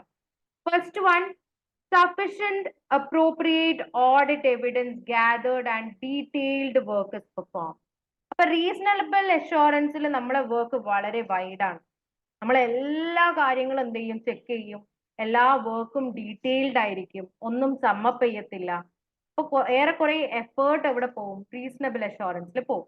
പക്ഷെ നേരെ മറിച്ച് ലിമിറ്റഡ് അഷുറൻസിലാണെങ്കിൽ എന്താണോ നമ്മൾ ചെക്ക് ചെയ്യുന്നത് അതിന്റെ കാര്യങ്ങൾ മാത്രമേ നോക്കത്തുള്ളൂ. ഫോർ എക്സാമ്പിൾ SOPL ആണ് ചെക്ക് ചെയ്യുമെങ്കിൽ ആ ഒരു കൊല്ലത്തെയും കഴിഞ്ഞ കൊല്ലത്തെ SOPL മാത്രമായിരിക്കും നമ്മൾ എടുക്കുക. നമ്മൾ വേറെ ഒന്നും എക്സ്ട്രാ എഡീഷണലി അതിന്റെ ചെക്ക് ചെയ്യുന്ന അന്വേഷിക്കാൻ പോകുന്നില്ല. അപ്പൊ ലിമിറ്റഡ് അഷുറൻസിൽ എപ്പോഴും വർക്ക് ലോവർ ഡീറ്റെയിൽഡ് ആയിരിക്കും, അല്ലെങ്കിൽ ഡീറ്റെയിൽ ഓഫ് വർക്ക് ഓൾവേസ് കുറവായിരിക്കും, നാരോ സ്കോപ്പ് ആയിരിക്കും. വേറെ ഇവിടെ വൈഡർ സ്കോപ്പ് ആണ്. ക്ലിയർ അല്ലേ? ഇനി എന്താണ് നമ്മൾ കൺക്ലൂഷൻ കൊടുക്കുക? കൺക്ലൂഷൻ നമ്മൾ കൊടുക്കുന്ന സമയത്ത് റീസണബിൾ അഷുറൻസ് ആണെങ്കിൽ നമ്മൾ പറയും സബ്ജക്ട് മാറ്റർ എന്താണ്, എല്ലാ ക്രൈറ്റീരിയയോടും മാച്ച് ചെയ്യുന്നുണ്ട്. അതായത് FS ട്രൂ ആൻഡ് ഫെയർ എന്ന് പറഞ്ഞിട്ടുള്ള കൺക്ലൂഷൻ ആണ് നമ്മൾ കൊടുക്കുക. ഓക്കെ അല്ലേ? ആൻഡ് നിങ്ങൾക്ക് ഇംഗ്ലീഷിൽ പോസിറ്റീവ് നെഗറ്റീവ് സെന്റൻസ് അറിയോ? അറിയുന്ന ആളൊന്നും നിങ്ങൾക്ക് ചാറ്റ് പറഞ്ഞുതരോ? നോക്കാല. ഇംഗ്ലീഷിൽ പോസിറ്റീവ് നെഗറ്റീവ് സെന്റൻസ് അറിയുന്ന ആൾക്കാർ കൈകൊണ്ടിട്ട് ഒന്ന് ചാറ്റി പറഞ്ഞേ. പോസിറ്റീവ് സെന്റൻസ് നെഗറ്റീവ് സെന്റൻസിന്റെയും ആ ഒരു മീനിങ്. പോസിറ്റീവ് നെഗറ്റീവ് സെന്റൻസ് എന്താണെന്നറിയോ നിങ്ങൾക്ക്? പറയടാ. ഇംഗ്ലീഷ് ക്ലാസ് അല്ല, ജസ്റ്റ് ഒന്ന് അറിയാൻ വേണ്ടിട്ടാ. കാരണം നിങ്ങൾ കൊറേ പോയിട്ട് അതിന്റെ ഉള്ളിൽ സിക്കി ചെയ്യേണ്ടെന്ന് വിചാരിച്ചിട്ടാ. Just second guys, just moment, ഞാൻ ഇപ്പൊ വരാം. എടാ, പോസിറ്റീവ് നെഗറ്റീവ് എന്ന് ഇവിടെ പറയുന്നത് ഇംഗ്ലീഷ് ഗ്രാമറുമായിട്ട് റിലേറ്റഡ് ആണ്, അല്ലാണ്ട് ഓഡിറ്റിംഗ് ആയിട്ട് റിലേറ്റഡ് ആയിട്ടുള്ള ഒരു കാര്യമല്ലേ. പോസിറ്റീവ് സെന്റൻസ് എന്ന് വെച്ചാൽ നമ്മൾ എഫേം ചെയ്യുന്ന അല്ലെങ്കിൽ നമ്മൾ പോസിറ്റീവ് ആയിട്ട് പറയുന്നതിനാണ് പോസിറ്റീവ് സെന്റൻസ് കൊടുക്കുന്നത്. For example, this shawl is brown in colour, അത് പോസിറ്റീവ് സെന്റൻസ് ആണ്. ഇപ്പൊ ഞാൻ പറയുകയാണ് this shawl is not brown in colour, അത് നെഗറ്റീവ് സെന്റൻസ് ആണ്. നോട്ട് എന്ന് പറയുന്നത്, അതായത് നമ്മൾ നെവർ, നോട്ട് ഇതൊക്കെ യൂസ് ചെയ്തിട്ട് പറയുന്നത് നെഗറ്റീവ് സെന്റൻസ് ആണ്. നമ്മൾ എഫേം ചെയ്തിട്ട് പറയുന്നത് പോസിറ്റീവ് സെന്റൻസ് ആണ്. ഓക്കെ, അപ്പം റീസണബിൾ അഷുറൻസിൽ നമ്മൾ കൊടുക്കുക പോസിറ്റീവ് സെന്റൻസ് ആ, അതായത് F is true and fair എന്നാ പറയാം. ഓക്കെ, ഈസ് എന്ന് പറഞ്ഞിട്ടാ പറയാ, അതായത് F is true and fair എന്ന് പറഞ്ഞിട്ട് പോസിറ്റീവ് സെന്റൻസിലാണ് കൺക്ലൂഷൻ കൊടുക്കുക. പക്ഷെ വേറെ ആസ് ലിമിറ്റഡ് അഷുറൻസിൽ നമ്മൾ നെഗറ്റീവ് സെന്റൻസ് ആണ് കൊടുക്കുക, അതായത് ഒന്നും തന്നെ സംശയമായിട്ടുള്ള രീതിയിൽ ഇല്ല എന്നാ പറയാം. ഓക്കെ, അപ്പൊ എന്താണ്, nothing has come to our attention എന്നാ പറയാം. അപ്പൊ തുടങ്ങുന്ന രീതി ഒരു നെഗറ്റീവ് സെന്റൻസ് ആണ്. ഓക്കെ, സാധനം നല്ലതാണേ, സാധനത്തിന് പ്രശ്നമൊന്നുമില്ല, അതായത് ഒപ്പീനിയന് പ്രശ്നമൊന്നുമില്ല. പക്ഷെ ഒപ്പീനിയൻ വേ ഓഫ് ഡെലിവറിങ് നമ്മൾ റീസണബിൾ അഷുറൻസിൽ പോസിറ്റീവ്ലി ആണ് കൊടുക്കുക, ലിമിറ്റഡ് അഷുറൻസിൽ നമ്മൾ നെഗറ്റീവ്ലി ആണ് കൊടുക്കുക. അതായത് nothing has come to notice എന്ന് പറഞ്ഞിട്ടാണ് കൊടുക്കുക. എടാ ഇത് മനസ്സിലായ ആള് കൈപൊന്തിക്കണേ, എന്നിട്ട് വയ്യ ക്ലാസ് കഴിഞ്ഞിട്ട് പറയരുത് അതെന്താ അങ്ങനെയെന്ന് പറയരുത്. ജസ്റ്റ് വേർഡിങ്സ് ആണ്, അത് അങ്ങനെയാണ് നമ്മൾ പോവാ. അതായത് നമ്മൾ റീസണബിൾ അഷുറൻസിൽ നമ്മൾ ഒപ്പീനിയൻ കൊടുക്കുന്ന സമയത്ത് നമ്മൾ പറയും F is true and fair അല്ലെ, ഈസ് എന്ന് പറഞ്ഞിട്ട് പറയുന്നത്. അവിടെ നോട്ട് ഇല്ല, നെവർ ഇല്ല, അങ്ങനത്തെ വേർഡ്സ് ഒന്നും ഇല്ല അല്ലെ. പക്ഷെ വേറെ ആസ് ലിമിറ്റഡ് അഷുറൻസിൽ നമ്മൾ പറയുന്ന ഒപ്പീനിയന്റെ സെന്റൻസ് ഇങ്ങനെയാണ്, nothing has come to notice. ആ ഒരു രണ്ട് ഡിഫറൻസ്, സെന്റൻസ് തമ്മിലുള്ള ഡിഫറൻസ്, അതൊരു ഫോമാറ്റ് പോലെ നമ്മൾ പറയുന്നതാണ്. ക്ലിയർ? ഡൗട്ട്സ് ഉണ്ടായിരിക്കെങ്കിലും? ഓക്കെ, അപ്പൊ മൂവിങ് ഓൺ. അപ്പൊ ഇവിടെ അതാണ് പറയുന്നത്, പോസിറ്റീവ് ഒപ്പീനിയൻ ആണ് കൊടുക്കുന്നത്, നെഗറ്റീവ് ഒപ്പീനിയൻ ആണ് കൊടുക്കുന്നത്. ഇനി റീസണബിൾ അഷുറൻസ് നമുക്ക് മോർ റിലയബിൾ ആണ്. കാരണം എന്താണ്, റീസണബിൾ അഷുറൻസിൽ ഡീറ്റെയിൽഡ് വർക്ക് ഉണ്ട്, so it is more reliable. Whereas limited അഷുറൻസിൽ നമ്മൾ കുറച്ച് കാര്യങ്ങളെ നോക്കുള്ളൂ, അതുകൊണ്ട് അത് ലെസ് റിലയബിൾ ആണ്. ഓക്കെ അല്ലേ? ഇനി റീസണബിൾ അഷുറൻസിൽ നമ്മൾ വേറെയുള്ള കുറെ കാര്യങ്ങൾ ചെയ്യും, ഇതൊക്കെ നമ്മൾ ഡബിൾ ഡീറ്റെയിൽഡ് ആയിട്ട് പഠിക്കുന്ന കാര്യമാണ്, test of control, substantive procedures ഒക്കെ. അപ്പൊ ഇതൊക്കെ ചെയ്തിട്ടാണ് നമ്മൾ റീസണബിൾ അഷുറൻസ് കാണാം.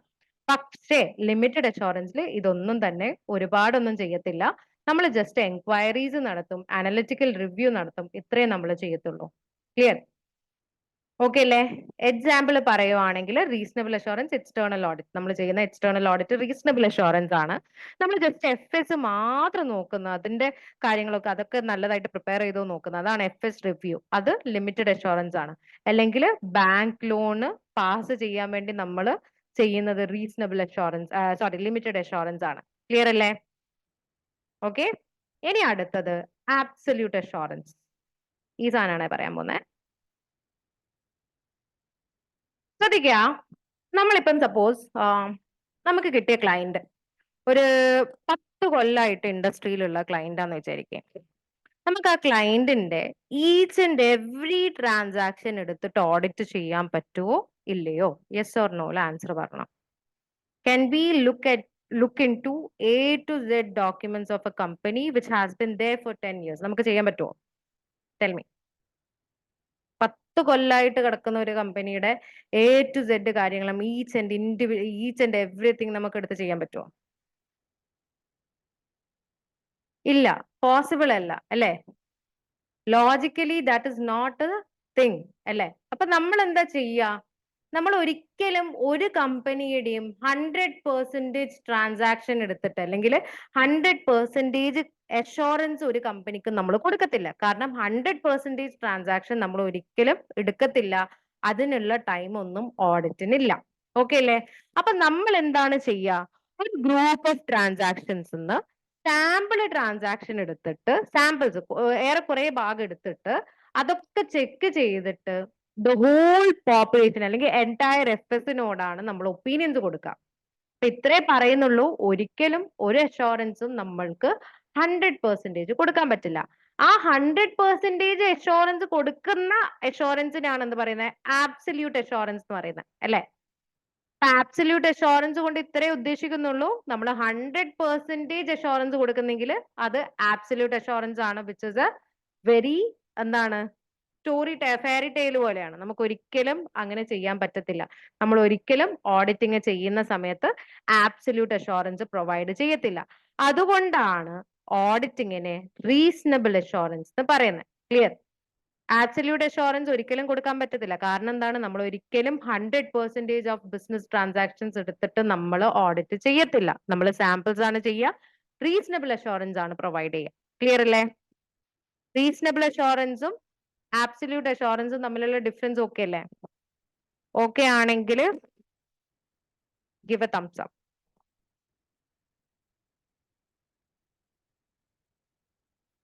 ഓക്കെ അല്ലാന്നുണ്ടെങ്കിൽ ഡൗട്ട് ചോദിക്കാം.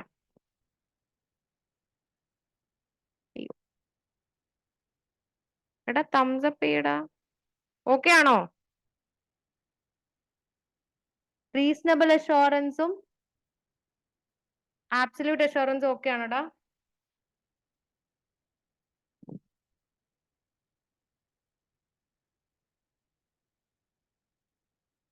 ഓക്കെ, അപ്പൊ ആർക്കും ഡൗട്ട് ഇല്ല എന്ന് വിചാരിച്ച് ഞാൻ മൂവ് ഓൺ ചെയ്യണേ.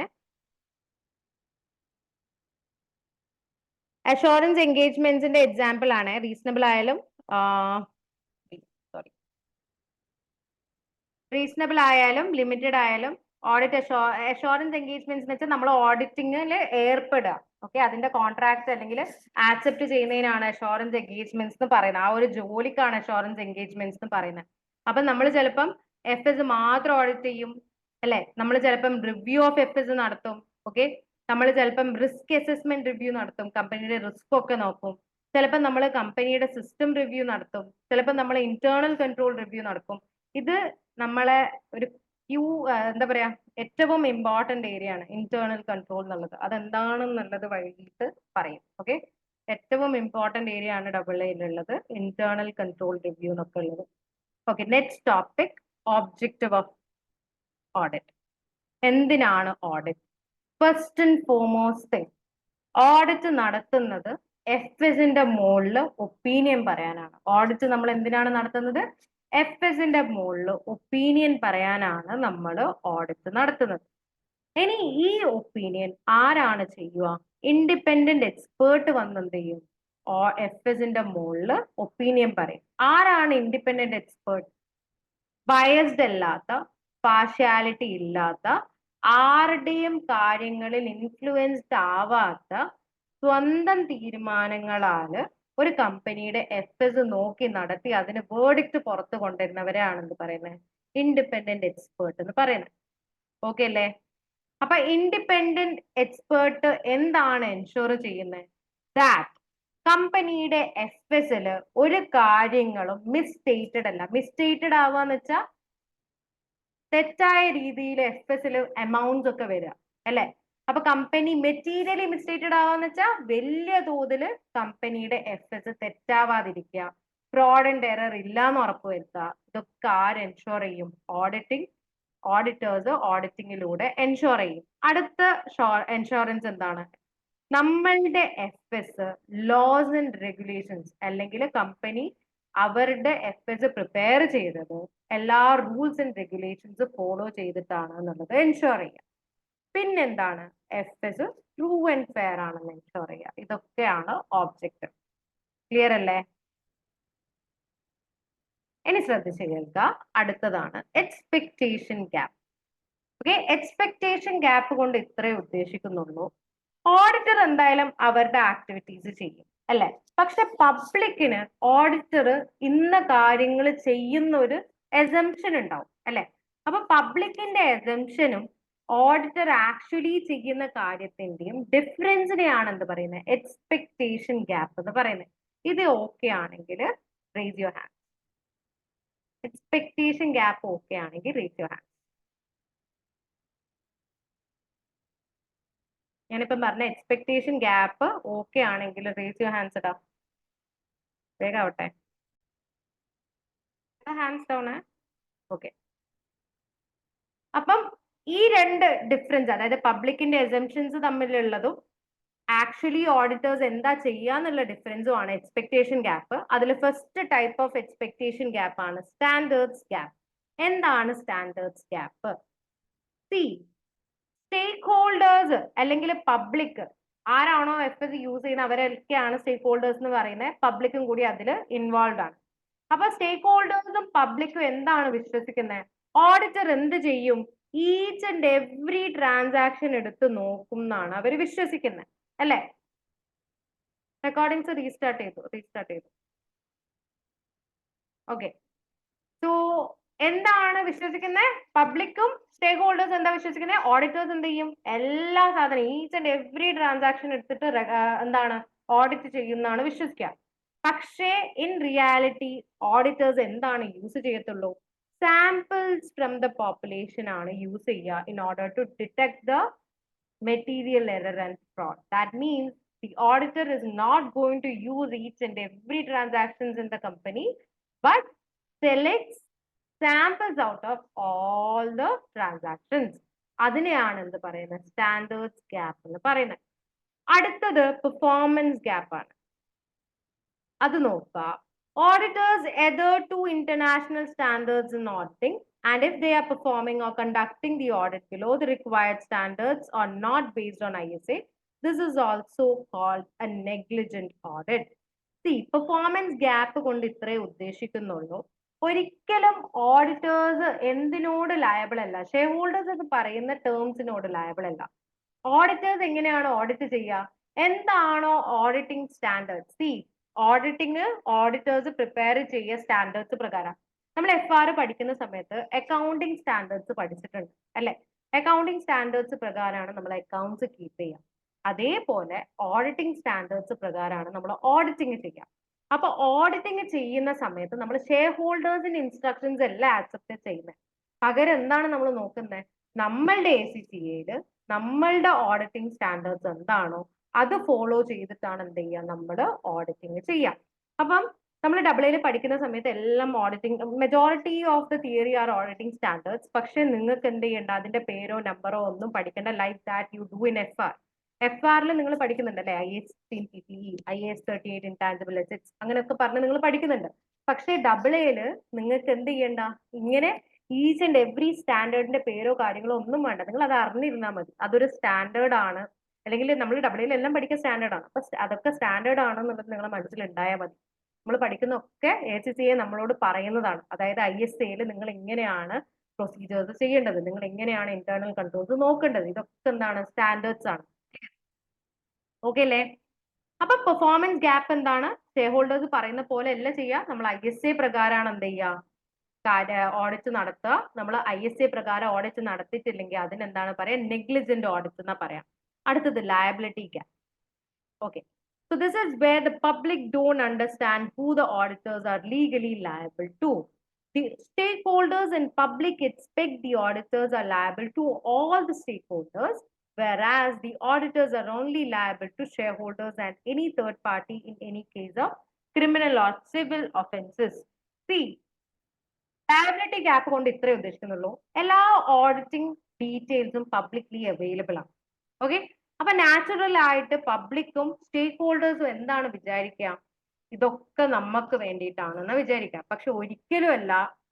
ഓഡിറ്റേഴ്സ് ഓഡിറ്റിംഗ് ചെയ്യുന്നത് ഷെയർ ഹോൾഡേഴ്സിന് വേണ്ടിയിട്ടാണ്, അല്ലെങ്കിൽ എനി കോർട്ട് ഓഫ് ലോ ചെയ്യാൻ പറഞ്ഞിട്ടുണ്ടെങ്കിൽ അവർക്ക് വേണ്ടിയിട്ടാണ്, അല്ലാതെ പബ്ലിക്കിനോ അതർ സ്റ്റേക്ക് ഹോൾഡേഴ്സിനോ വേണ്ടിയിട്ടല്ല എക്സ്റ്റേണൽ ഓഡിറ്റ്സ് നടത്തുക. ഇത്രയും ക്ലിയർ ആണെങ്കിൽ raise your hands everyone. Okay, അപ്പൊ അടുത്തത് ഈ എക്സ്പെക്ടേഷൻ ഗ്യാപ്പ് താഴോട്ട് കൊണ്ടുവരിക അല്ലെങ്കിൽ റെഡ്യൂസ് ചെയ്യുക എന്നുള്ളതാണ്. അതിനുവേണ്ടി നമ്മൾ യൂസ് ചെയ്യുന്ന നമ്മളെ റിപ്പോർട്ടാണ്.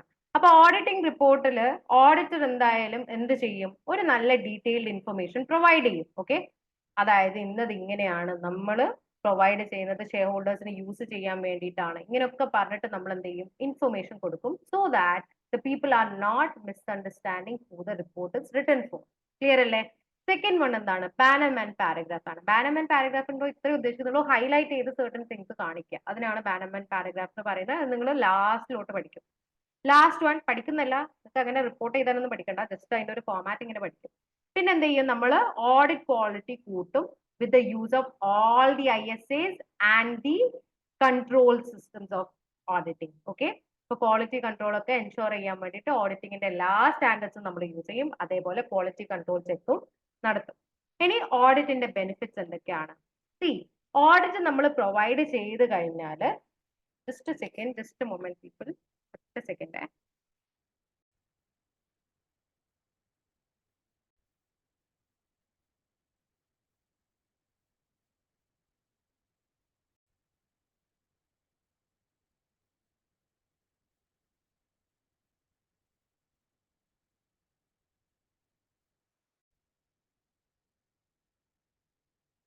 ഞാൻ ഓഡിബിൾ അല്ലേ?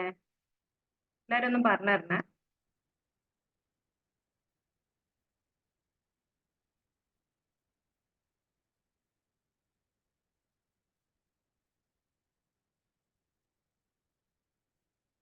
ഞാൻ ഓഡിബിൾ ആണോ? Am I audible? യെസ് എന്നിട്ട് ഓഡിബിൾ ആണെങ്കിൽ നെറ്റിന് ഇഷ്യൂ ഉണ്ടെന്ന് തോന്നുന്നു.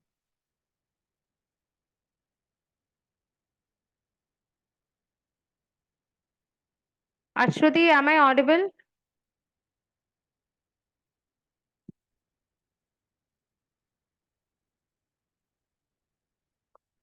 ഹലോ?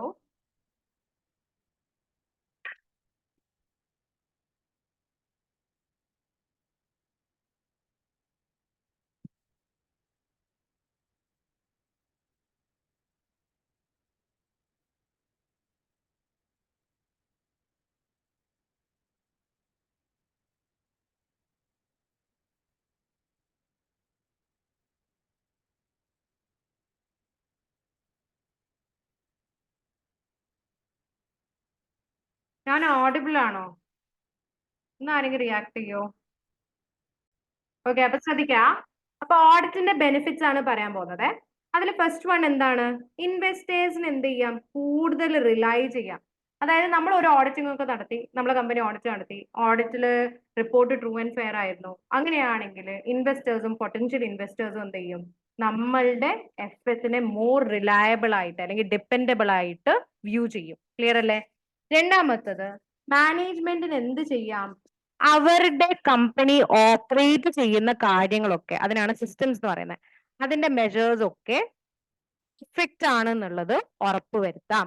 മൂന്നാമത്തത്, മാനേജ്മെന്റിന് എന്ത് ഉറപ്പുണ്ടാവും? അല്ലെങ്കിൽ മാനേജ്മെന്റ് ഓഡിറ്റിംഗ് നടക്കുന്ന ഉറപ്പുള്ളത് കൊണ്ട് കമ്പനീനെ നന്നായിട്ട് മാനേജ് ചെയ്യും. അതിന്റെ അർത്ഥം they are likely to not commit fraud. Clear അല്ലേ? അടുത്തത്, ബിസിനസിന് എന്ത് ചെയ്യാം? മോർ ഫിനാൻസ് ഒക്കെ റേസ് ചെയ്യാം. അപ്പൊ ഓഡിറ്റിംഗ് ഒക്കെ കഴിഞ്ഞ് നല്ലൊരു ഒപ്പീനിയൻ ഒക്കെ ഉള്ള കമ്പനി ആണെങ്കിൽ ബാങ്ക് ലോൺസ് ഒക്കെ എന്ത് ചെയ്യും? ഈസി ആയിട്ട് കിട്ടും. അടുത്തത്, ഓഡിറ്റേഴ്സിന് എന്ത് ചെയ്യാം? എന്തെങ്കിലും കാര്യങ്ങൾ ഓഡിറ്റ് ചെയ്യുന്ന സമയത്ത് കമ്പനിയിൽ നല്ലതെല്ലാം തോന്നിയിട്ടുണ്ടെങ്കിൽ ഓഡിറ്റിംഗിൽ പറഞ്ഞു കൊടുക്കും, ഇന്ന കാര്യങ്ങൾ ഓക്കെ അല്ല നിങ്ങളുടെ കമ്പനിയിൽ. അങ്ങനെയാണെങ്കിൽ മാനേജ്മെന്റ് ആ ഡെഫിഷ്യൻസീസ് ഒക്കെ പരിഗണിച്ചിട്ട് അതിനെ കറക്റ്റ് ചെയ്യും. ക്ലിയർ അല്ലേ? ഇനി ലാസ്റ്റ് വൺ എന്താണ്? ഓഡിറ്റിംഗിലൂടെ ക്വാളിറ്റി, റിലയബിലിറ്റി, ക്രെഡിബിലിറ്റി ഇതൊക്കെ എന്ത് ചെയ്യുന്നുണ്ട്? ഉറപ്പ് വരുത്തുന്നുണ്ട്. അണ്ടർസ്റ്റുഡ്? ഇത് ഓക്കെ അല്ലേ? ഓക്കെ ആയവരൊക്കെ എനിക്ക് thumbs. Last topic of the lesson limitations ആണ്. ഇനി ലിമിറ്റേഷൻസ് കൊണ്ട് ഇത്രേ ഉദ്ദേശിക്കുന്നുള്ളൂ. ഇതിനെ കൊണ്ടുള്ള ബാക്കിയുള്ള നെഗറ്റീവ് ആസ്പെക്ട്സ് എന്തൊക്കെയാണ്? സി, നമ്മള് എഫ് എസ് ഓഡിറ്റ് ചെയ്യുന്ന സമയത്ത് നമുക്ക് തന്നിട്ടുള്ള കാര്യങ്ങളാണ് നമ്മൾ ചെയ്യുന്നത്, അല്ലെ? അപ്പൊ എപ്പോഴും ചില കാര്യങ്ങളില് നമ്മളുടെ ഇൻഡിവിജ്വൽ ജഡ്ജ്മെന്റ്സും ഇൻഡിവിജ്വൽ സബ്ജക്ട് എസ്റ്റിമേറ്റ്സും നമ്മൾ കൊടുക്കും. അത് എപ്പോഴും 100% ആക്യുറേറ്റ് ആവണം എന്നില്ല. അപ്പൊ അതാണ് ഫസ്റ്റത്തെ ലിമിറ്റേഷൻ. രണ്ടാമത്തത് എന്താണ് പറയുന്നത്? എവിഡൻസ് എപ്പോഴും പേഴ്സ്വേസീവ് ആണ്. അതായത് നമ്മുടെ കയ്യിൽ എഫ് എസ് തന്ന പോലെ ഇരിക്കും നമ്മളുടെ വേർഡിക്റ്റ്, അല്ലെ? അപ്പൊ ഓഫൺ മാനേജ്മെന്റിന് അവരുടെ കമ്പനി ഇങ്ങനെയാണെന്ന് വരുത്തി തീർക്കാൻ അവരെന്ത് ചെയ്തേക്കാം? എഫ് എസിൽ ചെറിയ മാനിപ്പുലേഷൻസും കാര്യങ്ങളൊക്കെ തന്നിട്ടുണ്ടാവും. ഫോർ എക്സാമ്പിൾ, ഒരു എഫ് എസ് നോക്കുന്ന സമയത്ത് നമുക്ക് എന്തോ ഒരു കാര്യം മിസ്സിംഗ് ആണ്. നമ്മൾ അവരോട് പറഞ്ഞു, എന്താണ്, നിങ്ങൾ അത് നമുക്ക് ഇൻവോയ്സ് കാണിച്ചതാ അല്ലെങ്കിൽ ബില്ല് കാണിച്ചതാ, എന്നാ പിന്നെ നമുക്ക് അത് എന്ത് ചെയ്യാം?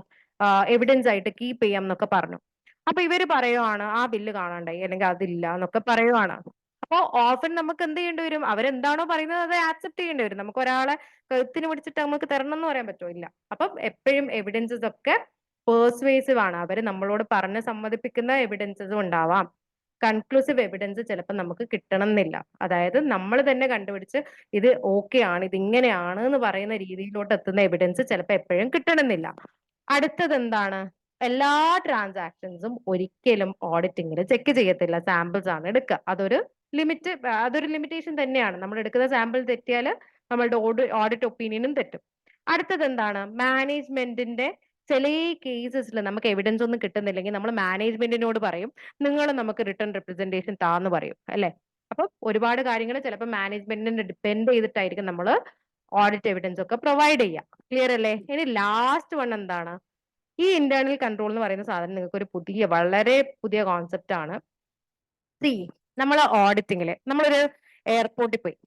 ഓക്കെ, ഞാൻ എപ്പോഴും പറയുന്ന ഒരു എക്സാമ്പിൾ, എയർപോർട്ടിൽ പോയി നമ്മൾ ഉള്ളിലേക്ക് കടത്തുവാടാ. എയർപോർട്ടിൽ നമുക്ക് ഉള്ളിൽ കയറണം എന്ന് ചോദിച്ചു കഴിഞ്ഞാൽ അവര് വേഗം അങ്ങ് നമ്മളെ ഉള്ളിലേക്ക് കയറിക്കോ എന്ന് പറയോ? റിപ്ലൈ തരണേ. റിപ്ലൈ തന്നിട്ടില്ലെങ്കിൽ അങ്ങക്കും ബോറടിക്കും ഇങ്ങക്കും ബോറടിക്കും.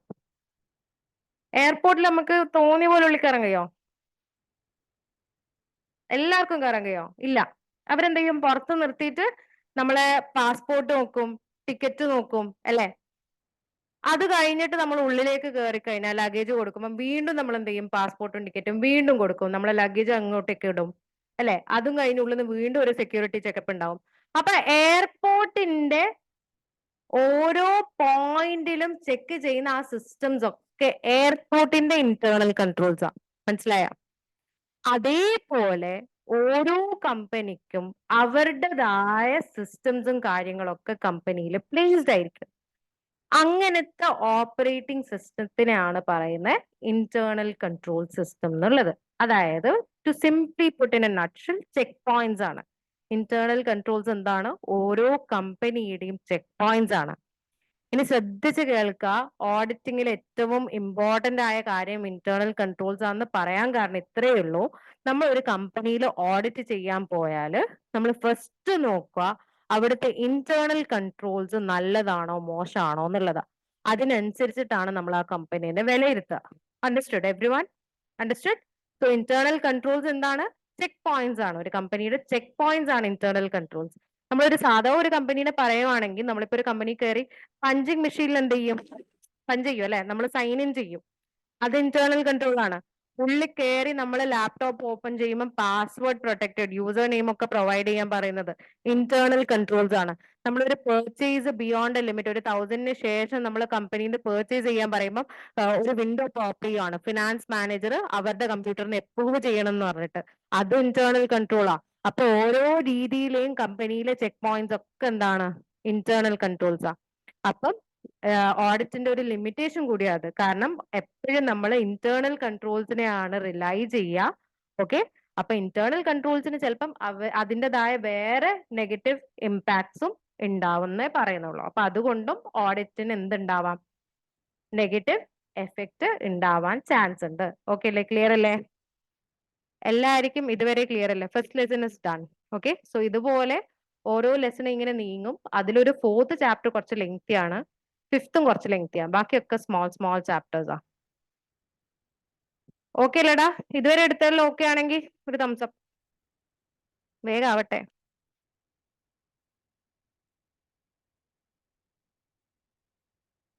ഓക്കെ, അപ്പൊ നിങ്ങള് ബാക്കിയുള്ള പ്രൊസീജിയേഴ്സും കാര്യങ്ങൾക്കൊക്കെ ഗ്രൂപ്പിലെ അശ്വതിനെ കോണ്ടാക്ട് ചെയ്യാട്ടോ. ഫീയും കാര്യങ്ങളൊക്കെ അശ്വതി പറഞ്ഞു തരും. മാക്സിമം എന്ത് ചെയ്യുക, വേഗം തന്നെ ജോയിൻ ചെയ്യുക. നിങ്ങൾ ജോയിൻ ചെയ്യുന്ന പോലെ ഇരിക്കും നെക്സ്റ്റ് ക്ലാസ് ഷെഡ്യൂൾ ചെയ്യുന്നത്. ഓക്കെ.